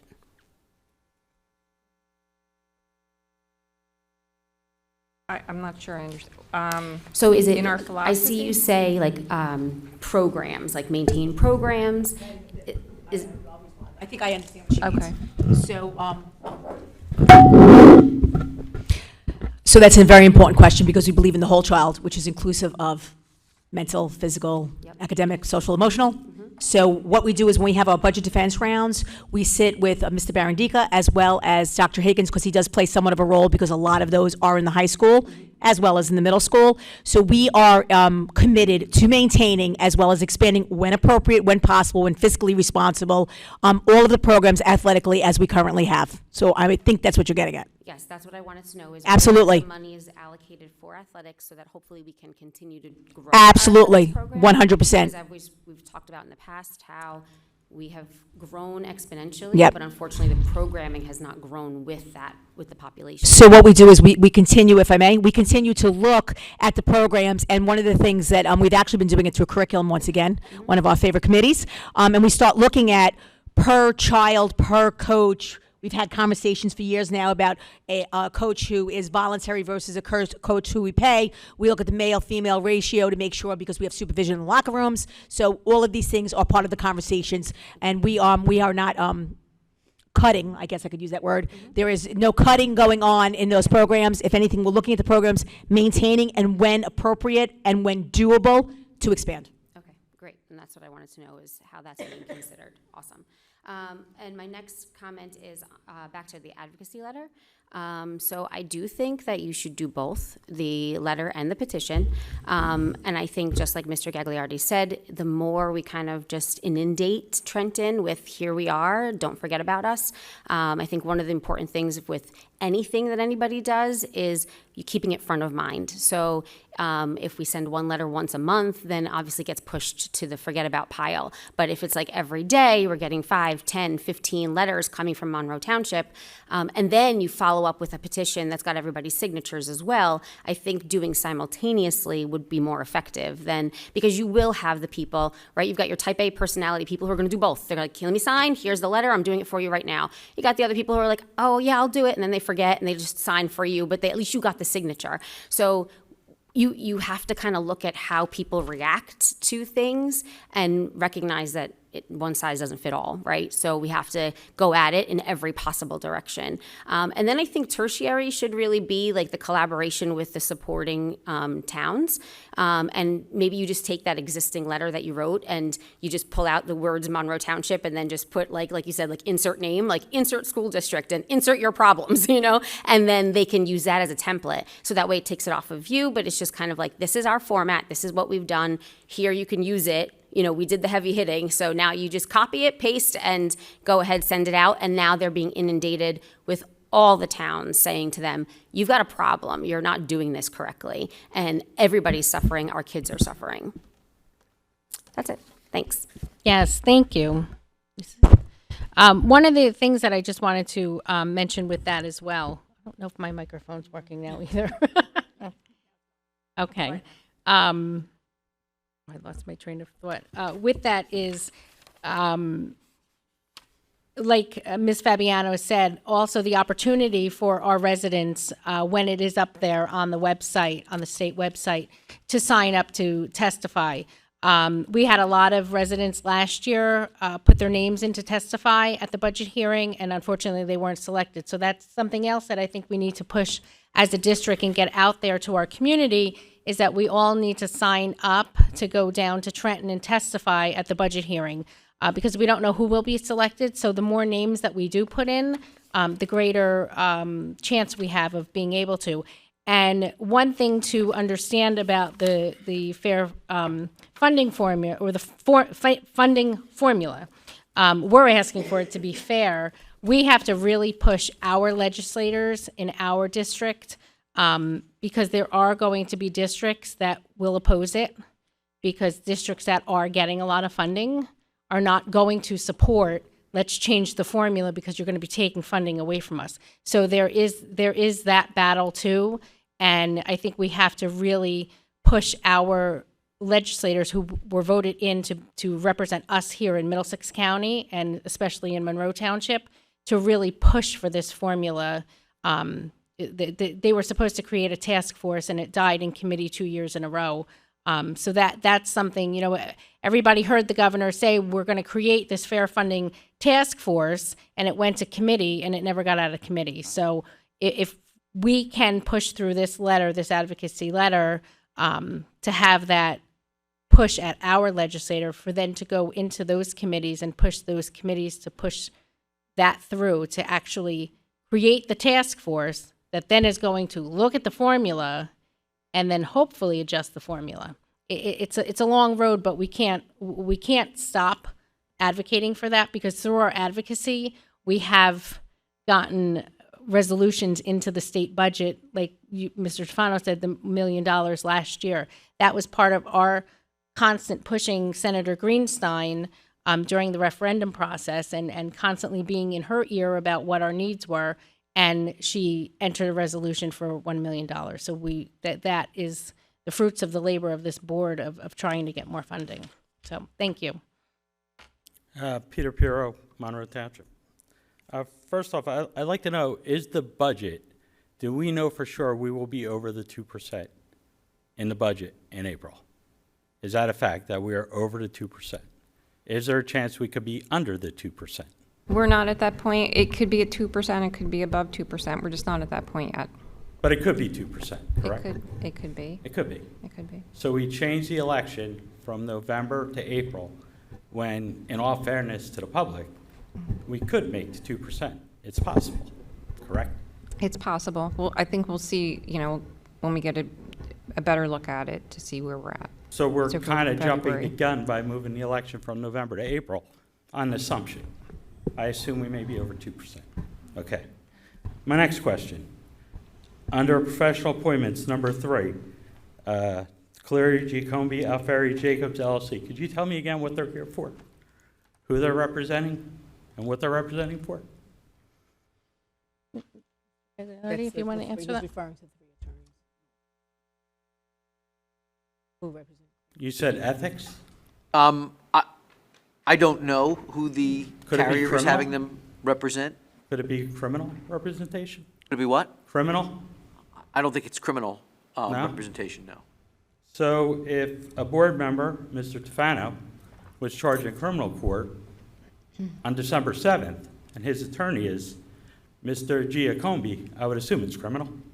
So let me tell you what the law is. So whether you are a board member or a board employee, Okay. you are entitled to indemnification and a defense. If it is a civil matter, you're entitled to indemnification and a defense, period. If it is This a- isn't civil, though. Well, he didn't finish. You'll let me finish, though, right? Okay. If it is a criminal matter, you're entitled to those same things, but there is a right under the statute to seek reimbursement if the person is convicted. So when the claims, any claim made against the board comes in, they're sent to the district's insurance carrier, and if the insurance carrier deems it appropriate, they provide indemnification and they assign an attorney to provide the defense, which is why I don't know the details of these, because our firm literally has nothing to do with them. We would only get involved if coverage were rejected. Okay. So what you said may well be true. As I sit here, my honest answer is I don't know. But it would not strike me as odd, because it's a requirement by law. If the carrier didn't provide coverage, the board would be obligated to, whether it's civil or criminal. So if a board member, say, got arrested for shoplifting, the board's going to pay their attorney fees? No, it has to be something that either the carrier or the board deems to be related to their duties as a board member. So if a private citizen signed a complaint against a board member, I'm taking it to board now, because according to the complaint, when I read it on NJ Courts Online, it's a private citizen complaint for harassment. It doesn't matter whether it's a private citizen or not, it's whether or not the carrier, in this case, deems it to be related to the individual's service on the board, and apparently they did. Okay. Okay.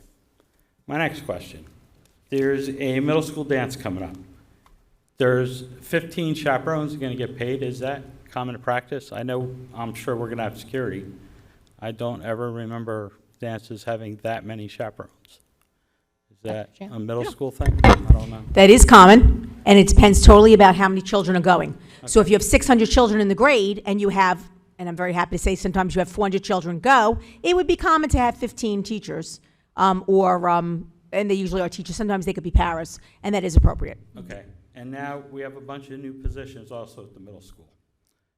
I see there's a bunch. What is the lead teacher career awareness? It's a grant. Is that a grant? That is grant, sir. That's grant money. Okay. So all those are grant monies? All them new ones? That is correct.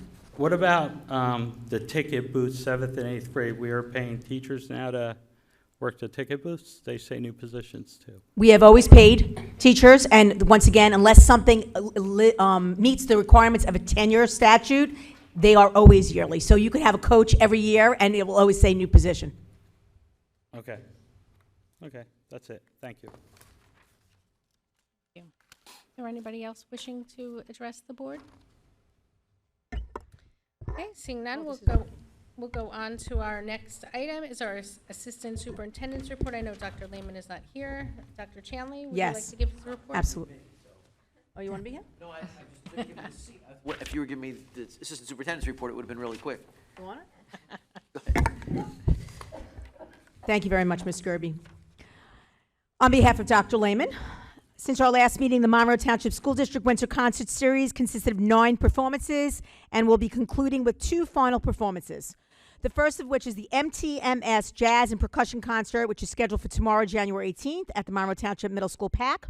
The final performance is the Winter Concert Series, which was rescheduled, which is Woodland Elementary School Winter Concert, which will take place on Tuesday, January 23rd at the Monroe Township Middle School PAC.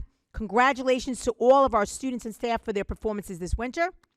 As we returned from winter break, the district was able to host an acclaimed percussionist and percussion professor from the Middle Tennessee State University, Lalo Davila. He presented a master class on Latin percussion instruments to the Monroe Township High School percussion ensembles. This was an invaluable experience for our Monroe Township High School students. I'd like to add in there, as closure to Dr. Lehman, is that I can't thank the ensemble enough that came here this evening to serenade us. I enjoyed it immensely, as I saw all of the board members as well as our audience did, so I want to give a quick shout out to them as well. Thank you. And that concludes the Assistant Superintendent's report. And then our next item is our Superintendent's report. So it has been a busy time for us. We've had some inclement weather. That being said, we had our last board meeting on December the 6th. We did move it up because we wanted to try and not coincide with all of the concert series that were happening. So since December 6th, we had different opportunities. I like to say I went on the road. Our student board member shared how we were able to acknowledge and honor our recipients of our Teacher of the Year, of our I'm trying to get the right term. So it's Teacher of the Year, it's Supports Person of the Year, and then Instructional Support Person of the Year. They will all be honored at a dinner in May, but I did want to acknowledge, because it's been like a long time, so we forgot where we were, that we did go from school to school, and it was a wonderful experience to see everybody excited, and it is a secret. So I felt like I was doing the Oscars, so that was wonderful. Additionally, I do not need to say, because she did a wonderful job, Ms. Belko did talk about our launch for our first ever after-school pre-vocational enrichment program. So she talked a little about the cooking, she talked about coding, she talked about advanced utilization of robotics and computer science. We're very excited about these rigorous learning modules that are going to be occurring, and she did mention them. So if you want any other specific information, you can absolutely go online and watch the curriculum committee meeting where they were also discussed. We have had a couple of opportunities to really partner, one of which Ms. Skirby did discuss is shared leadership, so I won't go into that again, but I want to say that it was a wonderful opportunity to work directly with the mayor's office and the community, because he had said this and we repeated it. We are one. We are all one community, and being able to get the shared services agreement is a very positive thing for us, because the last thing we want to do is give back money. So I know that it's on the agenda for board approval, but of course we're very excited about this opportunity to be able to do what we need to do for our Applegarth School. Additionally, at the time, he was acting Chief Banos, but he is now Chief Banos, and I wish him congratulations on his new acceptance. We had a meeting with him, and it was an excellent meeting. The cooperation had started immediately from the beginning. We talked about our memorandum of agreement. He came to discuss with us his vision, and we shared our vision for this collaboration, which 100% came to true form when I had the opportunity to speak with him on a regular basis, as well as with Lieutenant Jangles during our weather situations. I've been here 20 years. It is the first time ever I've had an opportunity, whether it be as a principal, even as an acting superintendent, now as a superintendent, the first time that I had such a positive relationship. It was fantastic to be able to have conversations, get pictures about the roads, what was going on. It was really very important because in order for me to make a decision what's best for our children, I need the input of others. Emergency management services, everybody just partnered with us, and I just wanted to give a shout out and say that I think it was very valuable and important. See, anything else? Shared services agreement. Another thing which I'm very, very proud of and we continue to do, and I want to thank Mr. Maralda as he spearheads this, working with the high school staff. I continue to work, if not speak weekly, definitely bi-weekly, with Jamesburg Superintendent Dr. Villani. We also do that about the weather as well. We try to be on the same page. Her and I are one. As soon as those kids hit us, 9th grade, even before, we try and do a lot of activities. And once again, we are going with our staff and students to talk about electives and programming. We want as much as possible to set the children up for success. So when they become Falcons, they really hit the ground running. It's something that was started, oh my gosh, 2.5 years ago. We continue it. Dr. Villani has been wonderful to work with, and we are continuing in that vein. So I did want to share that information. Anything else? Let's see. We had so much going on. I think I hit everything. The one thing I do want to say, I had the pleasure of going to, I go to a few of the concerts, but they had in-school concerts right before we went on break, and I had the pleasure of going to Brookside, and it was quite wonderful to watch the new assistant principal get up there and conduct. She was quite funny, and they took videos of it, and the kids just loved it. You know, anything you can do, whether you're good at it or not, the kids want to see you do it. So I will end my report on that note by saying, once again, I wish everybody a happy and healthy new year. And on this note, I will continue with my approvals. I do want to make sure that I acknowledge our retirements first and foremost. I know I say this because I'm very corny. We can't wait to see our Falcons fly.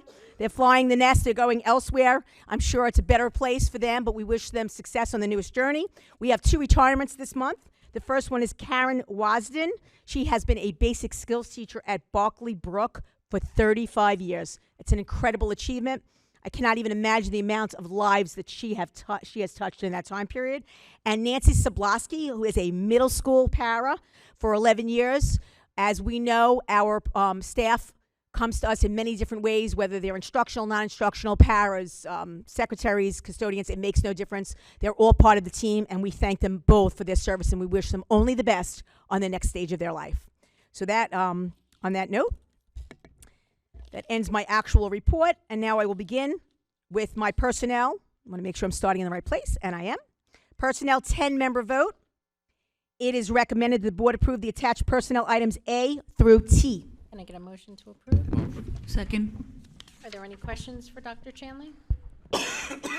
Ms. Allen, may we have a roll call, please? Yes. Mr. Tofano? Yes.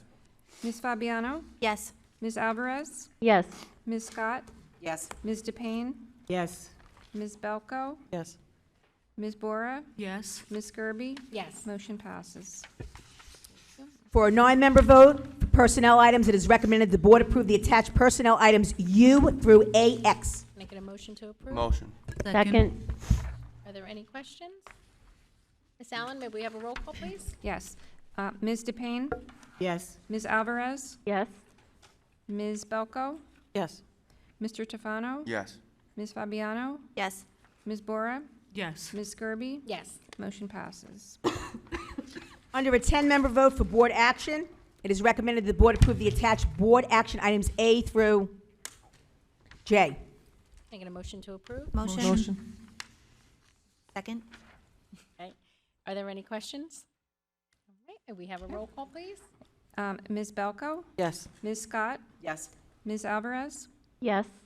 Ms. DePayne? Yes. Ms. Fabiano? Yes. Mr. Tofano? Yes. Ms. Bora? Yes. Ms. Gerby? Yes. Motion passes. For 9-member vote, and the board action is recommended the board approve the attached board action items K through U. Making a motion to approve? Motion. Second? Are there any questions? Have a roll call, please? Ms. Alvarez? Yes. Ms. DePayne? Yes. Mr. Tofano? Yes. Ms. Belko? Yes. Ms. Fabiano? Yes.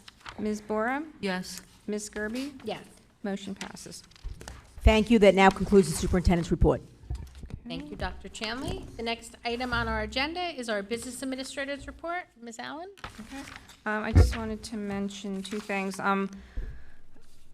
First of all, the shared services agreement is on here for approval in this section, so we appreciate the township signing this with us. And also, I just wanted to mention again the school board election, which will be held on April 16th. So any completed nominating petitions should be hand-delivered to my office by February 26th at 4 p.m. Those nominating petitions are available on our website. And the drawing for the ballot positions for candidates will be held on Wednesday, March 6th at 2 p.m. in the Administration Building Conference Room, and members of the public are welcome to attend. Okay. So it is recommended that board action items A through L be approved by consent roll call under a 10-member vote. Motion. Second. Any questions? I have one question. Yes. I just, the ice rental whaler acquisitions, I didn't see that at either curriculum or finance this month, so I'm just curious. Do we need another ice hockey rink rental? Is it the No. same? It's not what I know to be our normal places that we go. That was for the JV, yeah. That is correct, and it was brought to me after the meeting, and I believe it was for the JV program rather than just the varsity, and it had to do with a financial savings that we were able to secure because of the expense that it would have been for the varsity. The expense it would have been for this cost of what we utilized for the varsity rink. So Mr. Barandika was able to negotiate a cheaper rate for the, I think there's 3 junior varsity Yes, games? that's correct. 3, yes. There were 3 JV games, and It happened after. it was, he presented that after the finance meeting. So he said if we had it at our regular rink, it was substantially higher. So they went out and looked for another facility, and this was for 3 games at, I think it was $1,500. Yeah, it's for 15. Yeah. So the cost would not be extra, and Mr. Barandica is here, so I want to make sure I say this correct. So we apologize that it didn't come in time when he was able to negotiate it, but the cost would then wind up being less than utilizing, and he's shaking his head yes. Were So we already booked for the other places Correct. and we just canceled the booking there? Yeah, what We're not happens gonna is get- we book for them overall, Right. but we won't utilize them for these 3 games. He's shaking his head. We won't utilize them for these 3 games, so we're substantially saving money because we're utilizing a different rink, but we didn't get it in the normal time period that we would have. I'm all for saving money, but I'm all for process and procedure, and this didn't follow process and procedure of what we normally do. I appreciate that it's on here, I appreciate that we're saving money, but I'd like to, in the future, make sure that we follow the processes and procedures that we have been putting into place for the last 3 years that I've been here. I agree. It's my- And I that's all I'm want gonna say. to agree with you, and I want to let you know that that was the statement that I made to Mr. Barandica when he brought it to me after we had already had the committee meetings. But I went ahead and still presented it because I wanted to be able to experience the savings. But you are absolutely correct, because we do have a process and procedure that has been working very well for the last 2 years. So Mr. Barandica is aware of it, as any of the other supervisors, that moving forward, this would not be able to occur again. Any other questions? Right, and we have a roll call, please? Yes. Ms. Fabiano? Yes to all, no on A3. Ms. Belko? Yes. Ms. Scott? Yes. Ms. Alvarez? Yes to all, abstain on A3. Ms. DePayne? Yes to all, no on A3. Okay. Mr. Tofano? Yes on all, abstain on A3. Okay. Ms. Bora? Yes. Yes. Ms. Skirby? Yes. Yes, motion passes. Thank you. Except one, two.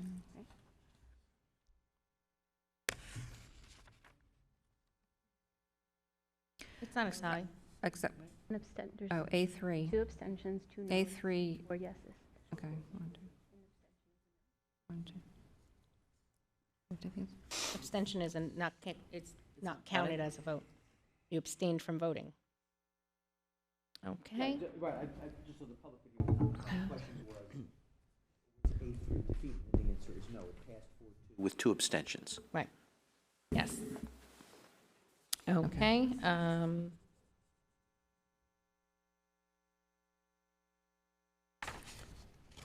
Okay, I'm sorry. No, that's okay. Okay, so it is recommended that board action items M through O be approved by consent roll call under a 9-member vote. Motion. Second? Are there any questions? Right, Ms. Allen, may we have a roll call, please? Yes. Ms. Belko? Yes. Ms. Ratner? Oh, I'm sorry. Ms. Fabiano? Yes. Ms. Alvarez? Yes. Ms. DePayne? Yes. Mr. Tofano? Yes. Ms. Bora? Yes. Ms. Skirby? Yes. Motion passes. Okay, and that concludes my report. Thank you. Okay. Right, the next item on the agenda is the board president's report. I just want to start off by saying again, Happy New Year to everybody. I'm truly excited for 2024 and all that the district has planned for this year. I want to thank, again, the administration for their continued hard work collaborating with our town officials that made the shared services agreement possible. I am truly proud of this board for putting the need for Applegarth roof and boiler HVAC system project forward. I personally began advocating for this 12 years ago, and it is proof that where there's a will, there's a way. And I'm really happy that this board and this administration did not put the desperate need of fixing the Applegarth roof and HVAC boiler system. That was something that has been needed for a very long time, and it was neglected to be a part of 2 referendums. And although we had it included in our referendum this past year and it did not pass, I'm glad that the township officials saw the need, as did the administration, with fixing the roof and the boiler. As we begin this year, we invite all community members to take part again in the letter writing campaign that we are launching. We need to advocate for more state aid. Until we get the aid that we truly need here in Monroe Township, our hands are tied with some of the things that we would like to do, expanding our buildings and offering other programs. So lastly, we will be having a special meeting. I know I put this in the confidential report for the board members, a special meeting on February 5th, 2024 at 7 p.m. to kick off the strategic planning. I've contacted our New Jersey School Board's representative. She will be here that evening to do a presentation on what New Jersey school boards will bring to us as a district to help us through our strategic planning process. So that will be February 5th. From there, we just approved the school board's contract for I think it's called the 3D programming for strategic plans. What that gives the district is 3 meetings past that one. So it's 4 in total. The first meeting, our rep comes and explains the process. Then we have to set up 3 more meetings for the strategic planning. And I've spoken to her and she explained how after the first meeting, she will help us with, they have drafts of invitations to send out to the community and ways to get more participation to come and be part of the strategic plan. So it involves administration, it involves board members, it involves community members, parents, all the stakeholders in our entire community coming together to participate in our strategic plan, which then becomes the plan going forward for, it's usually, I think, 5 years, 5-year plan for our district moving forward. So that's something I think we're all very excited about to get going with that, and I look forward to that. I know I had asked if any board members had a problem with or conflict with February 5th. I haven't heard of any, so I'm going to assume that we're all okay for that, so we'll have a quorum for that meeting. and Ms. Allen, we can work at getting a notice out for a special meeting. And with the, I'm sorry, 7 p.m. Yes. Okay, and that concludes my president's report. The next item on the agenda is other Board of Education business. Does anybody have any other business to bring before the board? Ms. Bora? Thank you, Madam President. I want to start by congratulating the talented group of students that came today. I had goosebumps. Our choral program is absolutely phenomenal, and it was a treat tonight. I want to piggyback on the conversation about the shared service agreement. Back in 2016, I was part of the Student Growth Advisory Committee, and it was a group of 100 parents and teachers and seniors in the town who don't have kids in the school system, and we were brainstorming on how to handle our growth issues. And the business administrator then had shared the health of Applegard School in those committee meetings and said how desperately that school needs to be shut down. I think that was the word. Decommissioned was the word that was used. So I was made aware of the situation, and I've not had a child go to that school. From that point on in 2016, I have been a very loud advocate about including Applegard School into the referendums. When they started presenting about the first referendum for the middle school, I publicly asked why Applegard was not being addressed in that referendum, and there is an email from the board president at that time to the superintendent at that time saying never to give me the microphone in public presentations because I'm going to keep bringing it up. So I still am sensitive about that issue, because since then, every referendum, the last failed one included, I have asked to prioritize that school because it's an operational building in a non-operational state. In my words, I am not quoting anybody, that's how I feel. Every time something has happened in the last 2 years, I've been the first person to email the administration asking what is the action that they're taking to fix it. And they've been very supportive, very on it, but the only thing it needs right now is money and a big fix. And I am so glad and so thankful that we could, despite failed referendums, put this together with the support of the township. This was the best synergy that we can come up with. I am confident that in the next year, the state of the school will improve significantly and we will have addressed all major issues. And for that, I really want to thank the administration for really making this a focus, listening to the board, making this a focus, and working with the township administration. And a huge thank you to the township administration, government, for working with us on this. The next thing that I do want to take another minute to address is somebody, I think it was Mr. Pirro, who came up and asked, why did we move the election if there is a possibility that we will be in 2% cap? I really want to address that again, because we have come to that point now where we will see the budget soon. If we are not able to do it at 2% cap, all of us here would need to decide what is the program we are cutting 2 months later.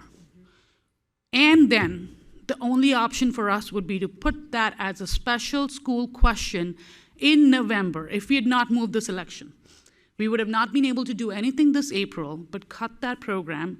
Next school year would have started with that program cut. It could have been freshman sports cut. And I'm just throwing it out there from what has happened in other districts. Other districts lost busing, they lost freshman sports, they lost a lot of programs last year. Robbinsville is the district I'm talking about. So when I voted to move the election to April, I had already seen what Robbinsville had gone through, and I did not want to be sitting here making that cut when I had another option, which was to take this to the town and work with them. The only other option would have been to start the next school year without those programs, ask the taxpayers in November to give us some money to start the program after November, and if the taxpayers refused, that program would have stayed cut out of that budget for the entire school year. So as a board member, I do not want to make that decision for a school district that is strapped for funds because of zero equalization aid. We are not strapped for funds because we are extravagant in our spending. we are strapped for funds because of the aid we are getting, and it's only fair that we try to do this through all democratic ways without cutting the program. In the end, what's going to happen? If this fails in April, we work with the town to do the best we can, and then we make the cuts. It wouldn't be the decision of 10 board members. It would have been a public decision by the entire town and the town government to make that cut. And that would let me sleep at night about that cut, whether it's a busing cut or AP class cut or a freshman sport cut, whatever it is. We would have gone through the democratic process of having given everybody a say in it, not just us 10 board members. So I thank you for giving me this microphone for that. Yes, and I also want to add a comment to that as well.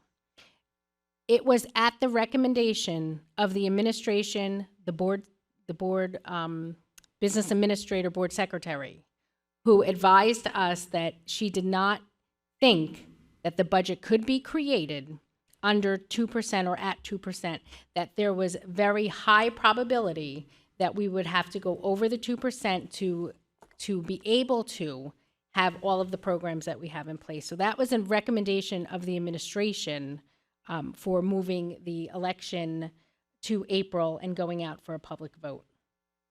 So I think that is, you know, that is something that has to be clear, because when it's, you know, when they're asking, well, why did the board do that? Well, it was at the recommendation of the administration, who is working with the numbers and understands how much the salaries are, what the increase is, what that looks like on the yearly budget, and then potentially not getting the aid that we're anticipating getting. Maybe we'll get the same, maybe we'll get an increase, maybe we'll get a decrease. We don't know until those aid numbers come out exactly what it is. So I commend the administration and the business office for anticipating that we may be forced to cut if we didn't go out for a vote. And that's something that we needed to know early. And I think that was great foresight of bringing that to the board, because otherwise we'd be sitting here next month saying exactly what you said. What are we cutting? And you know, I don't think anybody wants to see the number one thing districts cut first, busing, because it's the most expensive. And I don't think that we would want to be taking that away. We saw what it did to other districts. So thank you, Laura. Yes, Ms. Scott? The students tonight with the choral performances were absolutely amazing. I was in chorus and audition chorus when I was in high school, and I thought we were good. They blew us away. They were absolutely amazing. So, yeah, gave me chills. They were incredible. With all of the talks of, you know, petitioning the state, you know, the budget, fixing the buildings, has there any thought been put towards regionalization, what it would possibly cost to regionalize with other smaller towns? I mean, New Jersey, one of the biggest problems in this state is there are too many captains, not enough sailors. You know, all of these, you know, little teeny tiny towns that all have their own little municipal buildings, their own, you know, schools and police, and, you know, that's a large part of the financial problem in the state. Other states are nothing like how it is here in New Jersey. I love my little town, I love my little board of ed and our little school district, but it would definitely, you know, we're facing issues with more student enrollment, only having 2 schools. You know, we get a significant amount of aid, but we're starting to bust out of our seams. I don't know what issues maybe Spotswood might have. You know, Helmetta and Milltown go to Spotswood. What would it, you know, is it something to consider to regionalize? I mean, I know it was something the governor, I think prior to Murphy, you know, he said he wanted to get districts to start regionalizing. He didn't want to force it, but that's the best solution for a lot of the financial problems in the state. So what would it take to do some kind of evaluation to see, would it be feasible? Sure. So, governors have been talking about that for a long time, Yeah. but the legislation that was sponsored by Senate President Sweeney 2 years ago and signed into law just about 2 years ago to the day, I think, is the most significant piece of legislation in the area probably since the early 90s. And the reason I say it's significant is because it's the first time that the state has attached significant financial incentives to just studying the issue. So if you were to study the issue and put out an RFP consistent with state guidelines, the state would pay for that study. So the answer to your question, what would it take, is with a little effort, it wouldn't take a nickel. And there are other financial incentives tied to state aid and for paying the cost of the election. And assuming that the legislature continues to fund it, the idea of holding districts harmless. So for example, you have a situation where one district, and sometimes it's based on enrollment. There are all sorts of crazy Jersey things about, you got Coast Guard kids, you have so many farms, whatever. So the state will pay for preschool. But ironically, if you become a K-12 district, which the state says it wants you to become, you lose that funding because it's only available for small districts. There are crazy things like that that you can't imagine. This legislation would hold districts harmless. So if by the act of regionalizing, you would otherwise be ineligible for certain state aid that you're already getting, the state would continue to provide it to the regional school district, which otherwise would not be eligible. So these financial incentives have never existed before. Of course, New Jersey being what it is, there have been a lot of studies done, and only one district moving beyond the study phase, of course. But it's obviously, I guess, that I'm very familiar with the law. We had a lot to do with it, and I'm happy to talk about it further. But all you would really need are resolutions from the districts involved. I'll use the example you put on the table, Jamesburg and Monroe Township. If both boards passed resolutions, they were interested in the study, and went out to RFP to have the study done, the state would pick up the tab. Like I said, I know nothing about Spotswood or Helmetta, or, I know my town, I don't know the other towns. And, South Brunswick did that with, was it Monmouth Junction, Dayton, Kendall Park? South Brunswick has an amazing school district. They were able to do it, so it's something to consider and look into that would probably solve a lot of people's problems. Have you brought that up at your? I've brought it up in the past during prior board presidents, and they basically poo-pooed it, but, there always comes with power and control, and they never want to hear anything if they're going to get taken down off their seat. So it's been something I've mentioned, and they kind of pushed it. It was prior to 2 years ago, I will say that. The last time I mentioned it, it was probably way before COVID. But I think it's something to, I can't say for the rest of my fellow board members on my board, but, it's something that I've always thought that would be beneficial to all of us as citizens in, not only this area and the state. Mr. Payne? And I know, no offense, Ms. Straley, superintendents in those districts were a little bit upset about regionalization because because they would lose their job. Exactly. So that's why it fell through the cracks. Yeah. So that's why, when I was on the board, that's what happened. It was brought up, and I thought it was a great idea. And I know years ago when Milltown was trying to decide between to go to North Brunswick or Spotswood, they decided to go to Spotswood. So, I mean, that's what they did years ago. But I have two things that has nothing to do with that. Number one, I was at the Monroe Senior Center when the middle school band and jazz band performed last week. The weather was horrendous. Over 100 they had signed up 200 and some seniors to come, and 120 or 160 braved the rain. And what a great job that Dave Ratner, and I don't know the other young lady's name, did. I mean, the seniors enjoyed it so much that that's all they talked about on the way out. When are they coming back? This group tonight I saw at Rossmore. I recognized a lot of the children, and they're just superb. They're just so wonderful to listen to. And when, I think, Kate, you said they were invited to go to Hawaii, what an honor. And here it is, right in front of us. outpouring of our directors and our supervisors of all those, I mean, they're just wonderful. But I had one more thing. It's National Board of Education Member Month. So we all need to applaud ourselves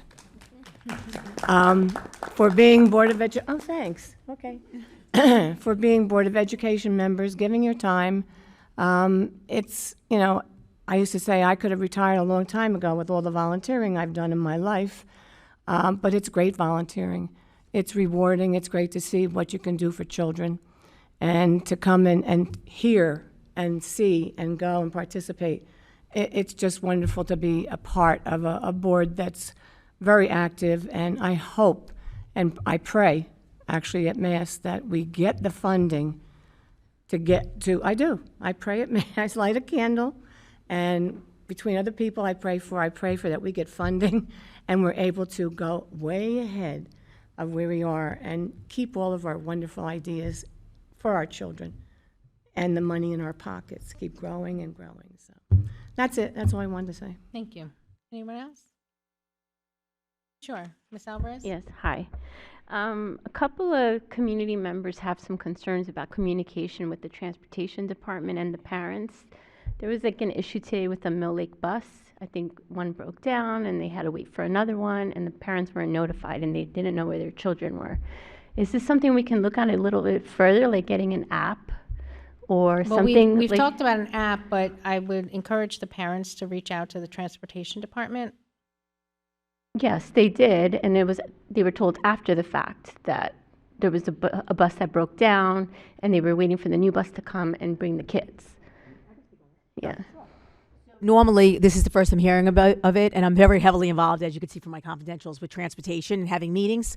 So this is really an easy fix. You don't even need an app. Now that I hear that there was a concern, I don't know the whole scenario, so I will reach out to the transportation director and say, you know, I hear that there was a concern. Was there a reason? Perhaps there was a specific reason why the notification didn't go out prior or while they were waiting, because I do know that I've been keeping abreast of all the different situations, and I've been told that there's been a positive increase in the communication through the transportation because of issues like this. We've been having conversations, and I know that Ms. McDonald is working very hard to try and get that information out. So I don't know if this was an anomaly. I don't know if you're getting constant complaints, because if you are, that would be a different situation. But if it was specific to this particular occurrence, it's possible that there might have been other things involved. Maybe they were short-staffed. Maybe they didn't get the notice out in time. Maybe by the time they got the notice out, the bus had come. But I'll be happy to look into it. But I do agree with Ms. Gerby. They have to definitely go to transportation. And when they're not happy, they definitely come to me. And I'm happy to entertain their concerns and then look for ways. But you wouldn't even need an app because they have this process. And I heard that, and a shout out to them, because we've had weather. And we might have some more weather. And while we've had weather, we've had to make these decisions. I did have these conversations with both Ms. McDonald as well as Mr. Tague, and they did an exceptional job the other day when we had the late start, to the point that we couldn't believe how they were on time. So I wanted to, if this is an anomaly, I don't want them, to feel like this is an ongoing problem. If it is an ongoing problem, I'll be happy to address it. So how is it communicated? An email? Yes, they send an email. Is there a way to do it? Send And a text message. Oh, I was gonna say, is there like a text or like a? There are text There are messages. text Like a, Blackboard or? You can. Sure. I, as a parent, get a text message when my child's bus is running late, so I get a text message. But my question is, did I unknowingly opt into it, or does it, so all emergency contacts would, how does it work? They pick one number in the family to send the text message to? Because I don't believe my husband does get the text message. I'll be happy. Right, so Ms. Belko's absolutely correct. Correct. And what happens is when we send an announcement, so the way it works in Blackboard, so Blackboard Connect is our I'm going to use the word format, that's incorrect. What's the word I'm looking for? Not format, you're the tech person. Broadcast. Platform, thank you so much. I appreciate that. So that's our platform, and it's very simple. So for example, the first time I made my announcement, it needed to check off not just announcement, but it needed to check off emergency. So Ms. Belko's correct. All the information that you give is in there. And depending upon what we check, that's how you get notified. So the last one, we double checked, we sent it out twice because we were doing like our own little test. We checked off emergency versus announcement, which means the numbers that you've provided, it could be 4 numbers, all get it. In this case, I don't think that would be an emergency, so that probably would be an announcement. So perhaps, let's just say it was you, it would go to you. So this is something that's there. I will let you know that parents that have concerns, there is nothing wrong with sending a quick email to their building principal and saying, can I check what information I have in Genesis? Because perhaps, and I haven't spoken with her, perhaps this announcement did go out and those particular parents didn't have the information. I don't know. I do want to see when you guys upgraded or rolled over Genesis, you made some changes recently. Like, this happened just to me, so I know. Like, my cell phone number was always the first contact, but then for some reason my office number was the first contact, and I was getting phone calls at my office number. So I went to the administrator that was trying to reach me, and she said, oh no, your office number is the first check. We had some glitches when we did the update or whatever you guys did with Genesis earlier in the year. So there may be some parents that happened to them as well, and they don't know about it, and they're getting the first phone call at like a secondary number. If they go directly to transportation, they can easily say, Yeah. I know that my bus broke down, I did not get a contact, can you please check my contact? That would solve the problem. Genesis allows you as the parent to update and change all your contacts, and you can go in. This is the first, I think we're hearing about the glitch, so perhaps we can, reach out to tech and say, and maybe send a broadcast out. Please check your notification numbers in Genesis to make sure that they're correct. Because software updates do cause some glitches, so you do have to have some stuff, because I didn't get the first call on my cell phone. I only got it on my home phone. So I know that I have to update mine. Thank you. I didn't know we could update it ourselves. Yes, you can. Thank you. You can go in and update your individual child's You're actually information. and stuff. required to, I think, Yes, and check it actually, off if every there's sometimes if you school go in, year. like it's during the marking period, it'll say you need to update. At the beginning of the school, you have to go in Everybody has everybody to has at to the go in beginning of and the year. just update it and. You can't go past until Right, you fill until out you the fill out the emergency forms. contact. Yeah. Which is much easier than filling out 4 forms with the same names on it. Yes. Yep. Right, is there anybody else? Right, seeing none, the next item on our agenda is the public forum. Anybody wishing to come and address the board, come and state your name, and you have 4 minutes. Is there anybody wishing? All right, seeing none, we will close the public forum. We do not have any other items to go into closed session for.